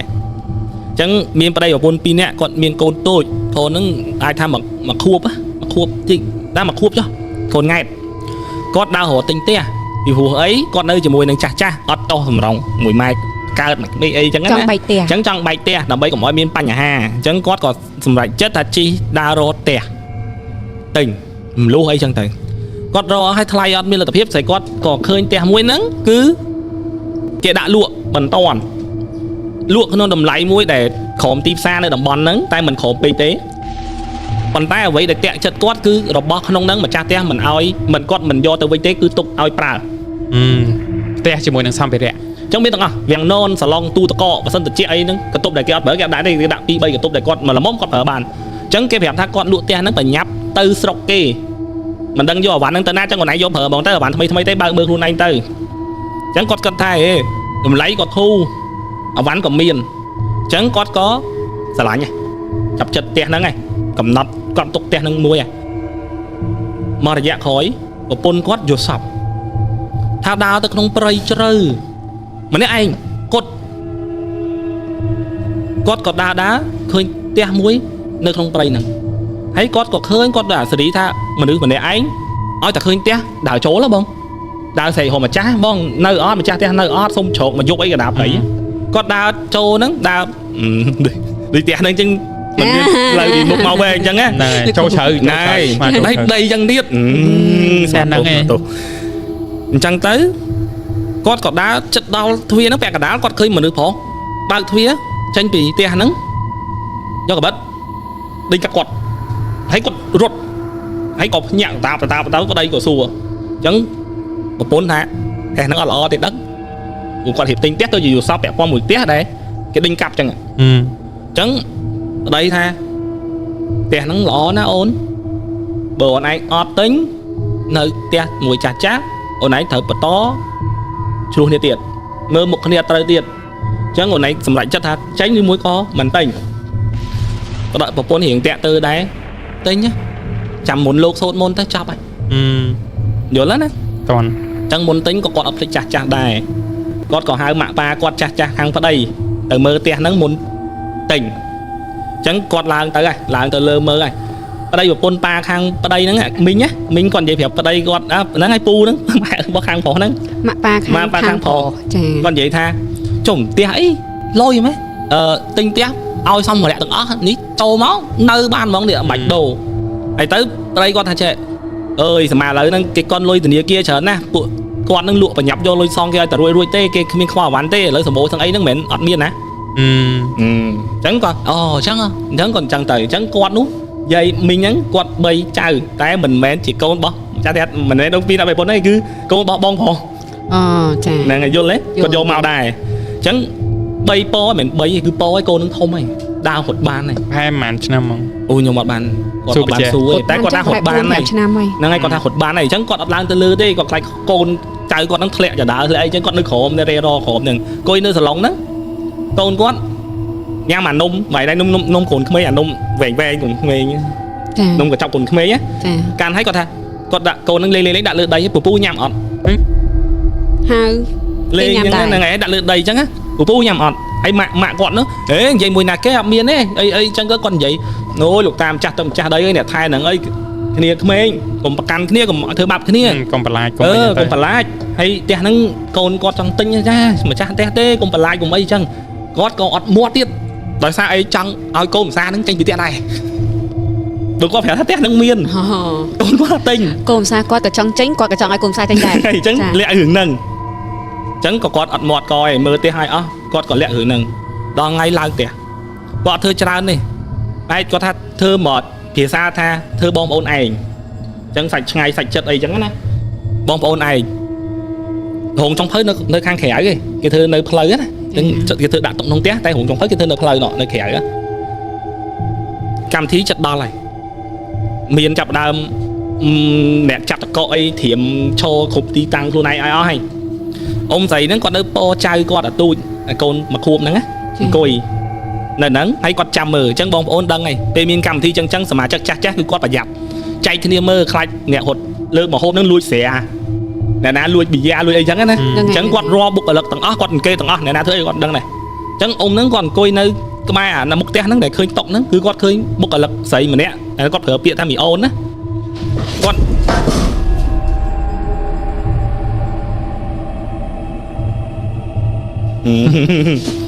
សំឡេងដូចរបៀបគេរបៀបដួលរបស់របរអីហ្នឹងខ្ញុំឆាប់ភ្ញាក់តែខ្ញុំអត់ខ្លាចខ្ញុំអត់លឺព្រោះពេលសំឡេងខ្ញុំ បែងដាក់ពីខ្ញុំអូលឺដែរអត់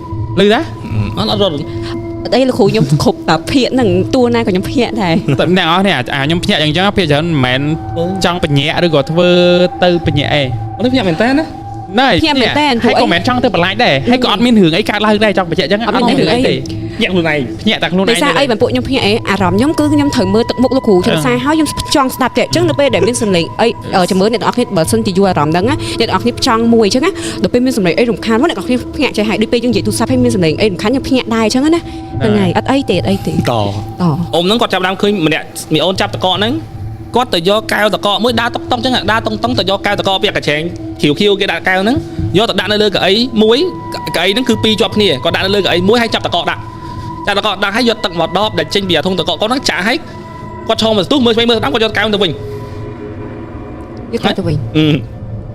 ចាក់ទឹកហើយគាត់មើលស្ដាំគាត់ញ័រគាត់យកកែវហ្នឹងទៅវិញរត់ចូលរោងចុងភៅបាត់ចា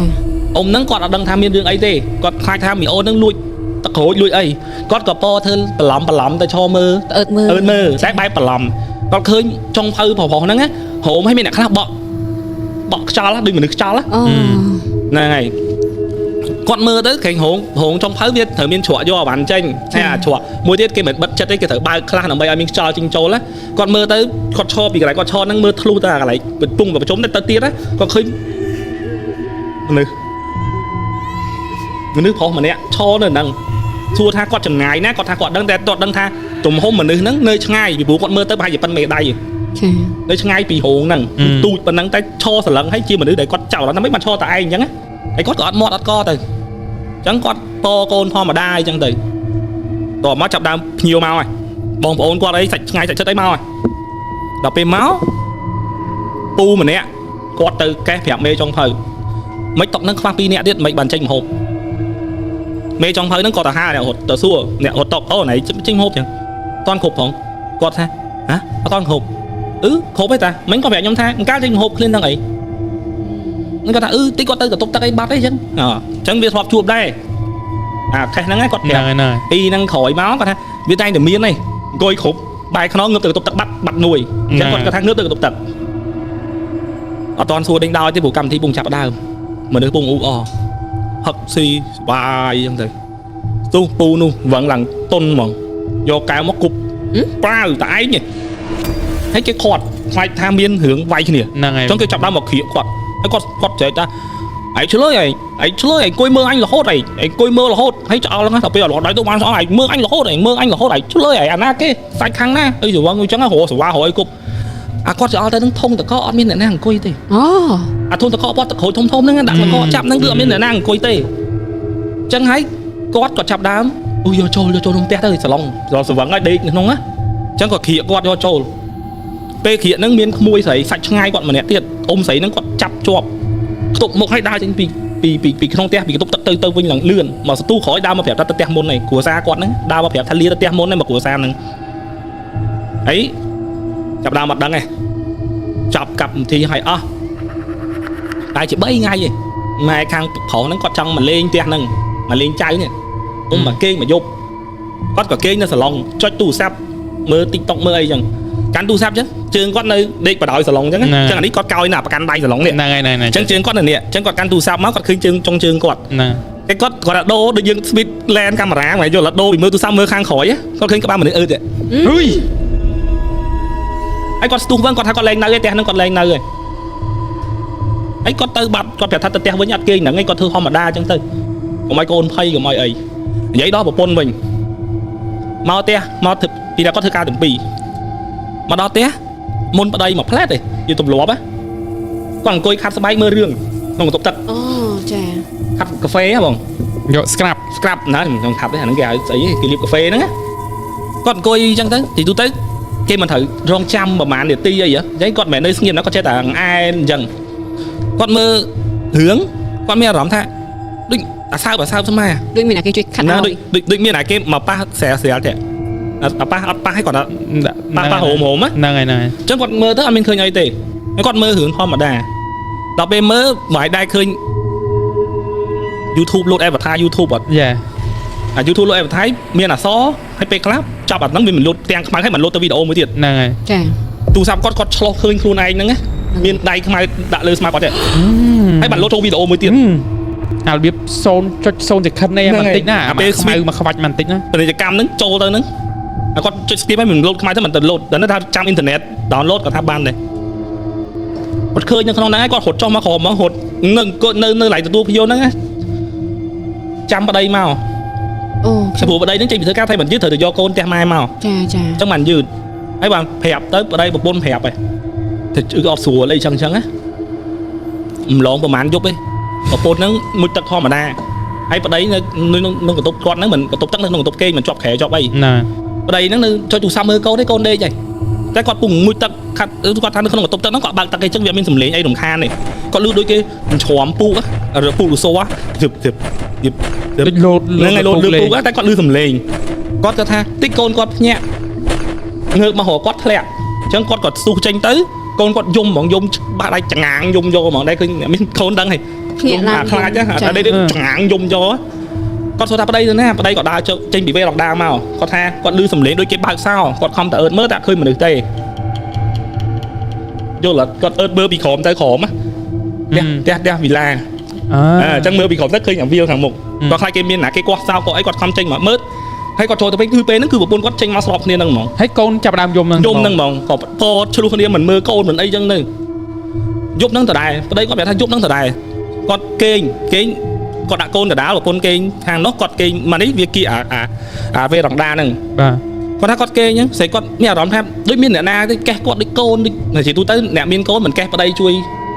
ដាក់ដោះគោជួយហុចអីឲ្យហុចអី ចា គាត់ក៏បើកភ្នែកមក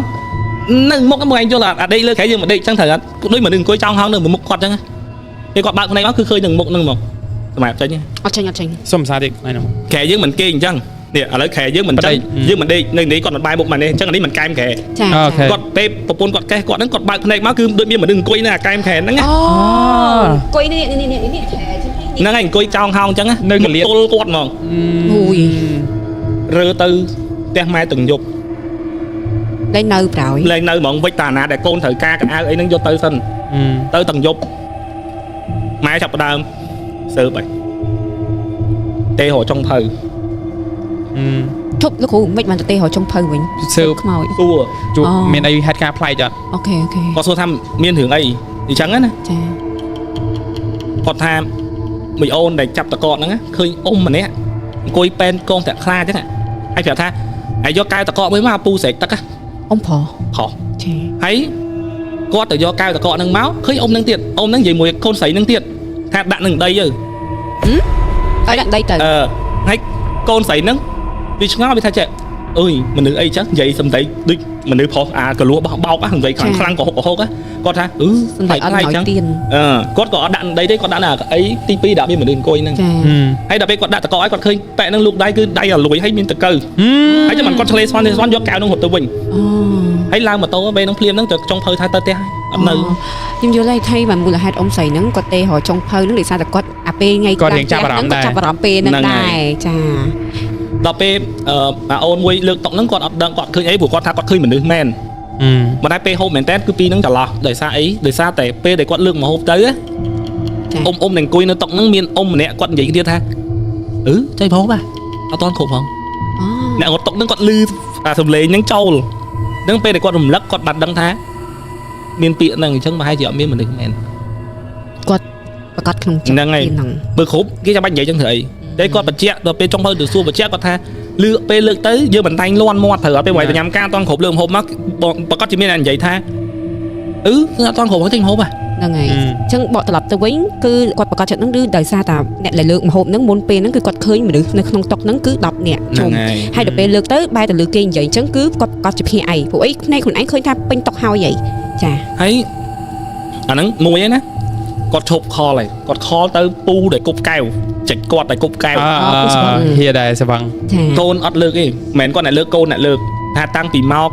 កម្មវិធីអីឯងហើយហ្នឹងគឺឲ្យខ្ញុំដេកប៉ែតធ្ងន់ហ្មងឡើងអាស៊ីតឡើងអីព្រាតពេញហ្នឹងអាចមកវាគាត់ហូបទីយ៉ាច្រើនអាចថាអញ្ចឹងណាវាគប់សំហ្នឹងតែគាត់ពេលដែលគាត់មកដល់ផ្ទះមុនឈឺពេលផឹកឡើងដូចស្វាងអញ្ចឹងគាត់ប្រាប់ថាគាត់និយាយមួយកូនភាសាផ្ទះអញទៅគួបវាអញឃើញអាណាឈរក្បែរធុងតកហើយមើលអញរហូតមើលស្រឡោះអញមើលអត់ដាក់ងាកគាត់ងាកទៅណាគាត់ងាកមកវិញក៏មើលដែរនៅមើលក្នុងនៃបកកដូចដាក់រូបចម្លាក់ឲ្យបែរទៅគាត់ចឹងណាចាហើយគាត់ស្រវឹងវងគាត់គប់ទៅនឹងទៅចាហើយពេលដែលគាត់ពងអាស្រវឹងគាត់ស្រែកគេខាត់គាត់ហ្នឹងក៏គាត់ឃើញនៅឈរហ្នឹងដែរតែគាត់ស្វាងមកវិញពេលដែលគេប្រាប់ថាអត់មានមនុស្សទេធុងតកទេហៀចឹងបានគាត់មានន័យថាមកឡងតែគាត់អត់ហ៊ានប្រាប់លៀមទេព្រោះផ្ទះគេតម្លើងអាប់មង្គលមិនហ៊ាននិយាយទេមែនហើយក៏មិនហ៊ាននិយាយដែរទៅអត់ច្បាស់ហើយហ្នឹងហើយទៅអាអូនស្រីក្មួយសាច់ថ្លៃសាច់ឆ្ងាយដែលគាត់ទិញពីតូបនោះនាងធំហីហូបប៊ីយ៉ាច្រើនទៅវឹងនាងប្រាប់នាងចូលបត់ជើងហើយថាគ្នាទៅវឹងចុះគ្នាអានេះខ្ញុំមិនធ្លាប់មានបទពិសោធន៍គេប្រាប់ថាពេលទៅវឹងអាងឹតមុខគាត់បិទភ្លេចទៅគាត់ផ្អែកនៅជាងកន្ទប់ទឹក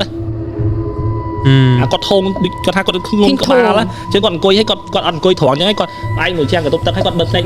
មីសងំហ្នឹងហើយហ្នឹងអាពេលមីហ្នឹងគាត់ឃើញមានគេអង្គុយនៅមុខគាត់ហ្នឹងដែរតែស្មៅខ្មៅអង្គុយចង់ហៅអង្គុយទល់មុខគាត់ហ្នឹងហ្មងហើយគាត់ស្ទុះស្ទាបើកទ្វារមកឃើញមួយទៀតឈរនៅមុខទ្វារគាត់ហ្នឹងមិនគាត់ស្ទុះរត់ចេញមកនឹងឯងហើយឈរថ្មឹងចឹងទាំងអស់ចេញមកថ្មឹងទាំងអស់គាត់សន្យានិយាយគ្នាសន្មតទៅថាផ្ទះហ្នឹងមានបញ្ហាចាហើយគាត់ឈប់នៅរើអាវ៉ាន់ដែលបោះខ្លួនឯងបោះម្ចាស់ដើមទុកវិញដល់ដែរចេញមកដាក់ផ្លាកលក់ហើយទៅលក់អត់បាទលក់ហើយលក់អត់ចេញអីចឹងណាគាត់ក៏ហៅខ្ញុំទៅមើលថាមានមែនអត់គីឡូខុសអីអ្នកតាអីឬមួយយកជំនាញផ្ទះអីយើងអត់បានសុំអីចឹង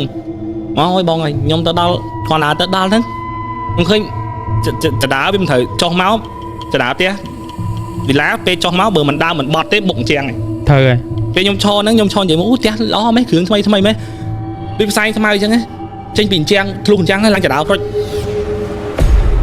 លួនមកហ្នឹងហើយមកផឹកដូចគេផ្លុំផ្សែងធូបអញ្ចឹងពុបឡើងទៅបាត់ខ្ញុំដាក់បងផ្ទះបងឯងដូចមានអីគាត់ថាមានអញ្ចឹងមកខ្ញុំអត់នៅនឹងលោកគ្រូដល់ខ្ញុំបែរមកក្រោយខ្ញុំរៀបដើរចេញក្រៅខ្ញុំថាអូមិននៅទេអញ្ចឹងបើមានហើយមិនមកនៅអីទេខ្ញុំដើរមកហ្នឹងដូចស្អែកហ្នឹងដូចធ្លាក់ពីលើមកអញ្ចឹងហឹបតែខ្ញុំអត់ឃើញជាមនុស្សជាអីទេហើយខ្ញុំគាត់ថាផ្ទះហ្នឹងមានហើយខ្ញុំប្រាប់ថាបើបាយថាមានហើយមិននៅទេអញ្ចឹងក៏ខ្ញុំអុជធូបសុំទៅថាឲ្យលក់ចេញវិញទៅព្រោះម្ចាស់ផ្ទះគេអត់ចង់ធ្វើកិច្ចអីទេគេអត់ចង់នៅហ្មងព្រោះផ្ទះទៅបន្តិចអត់មានមនោសញ្ចេតនាអីទេអត់ស្ដាយទេបាទអញ្ចឹងគាត់ចង់លក់វិញខាត់ក៏គាត់លក់ដែរអញ្ចឹងគាត់ប្រាប់ទៅគាត់អុជធូបទៅគាត់និយាយថាឥឡូវដូរម្ចាស់ទៅគ្នាអត់លុយទេឲ្យគ្នាលក់បានទៅគ្នា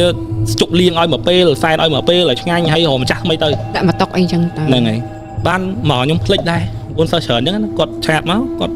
កូនកាំងខ្ញុំគាត់កត់ហើយញៀវណាស៊ូអីគាត់ដាក់กระดาษឲ្យគាត់ទុកឲ្យខ្ញុំមើលឲ្យខ្ញុំ reply ទៅវិញគាត់និយាយថាបងលោកគ្រូញៀវនេះគាត់ផ្ដាំថាគាត់លក់ផ្ទះបានហើយសែនរបៀបម៉េចបានចូលទៅបានទួគាត់ថាផ្ទះហ្នឹងលក់ដាច់បន្ទាប់ពីនិយាយហ្នឹងបានប្រហែលជា 4-5 ថ្ងៃអញ្ចឹងក៏ដូរម្ចាស់ទៅហើយឥឡូវអត់ដឹងថាម្ចាស់ហ្នឹងយ៉ាងម៉េចទេតែគ្រាន់តែខ្ញុំជីកាត់គឺផ្ទះហ្នឹងអត់មានអ្នកណានៅទេតរាល់ថ្ងៃ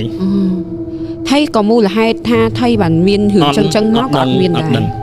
ពួកគាត់អត់លវីលវល់បដ ாய் ទុកផ្ទះចោលហ្នឹងហើយគាត់ថាទៅមិននៅដែរអញ្ចឹងបាច់ទៅរំខានគេទេគេមិនចង់ឲ្យនៅយើងចេញមកវិញមកហើយព្រោះអាចអ្នកទិញបន្ទាប់ហ្នឹងតន់ផ្ទះលក់ខាតអញ្ចឹងទិញទុកលក់វិញអញ្ចឹងគេអត់នៅអីអញ្ចឹងគាត់ថាបានហ្នឹងគឺបែបហ្នឹងឯងនេះជាសាច់រឿងទី4របស់លោកគ្រូហើយជាសាច់រឿងចុងបញ្ចប់នៃអេពីសូតនេះដូចគ្នាលោកគ្រូអាចដាក់ចំណងជើងឲ្យបានទេថាចង់ដាក់ចំណងជើងថាម៉េចខ្ញុំថាផ្ទះលក់ឡៃឡុងផ្ទះលក់ឡៃឡុងតែក៏លោវាត្រង់ពេកចាបង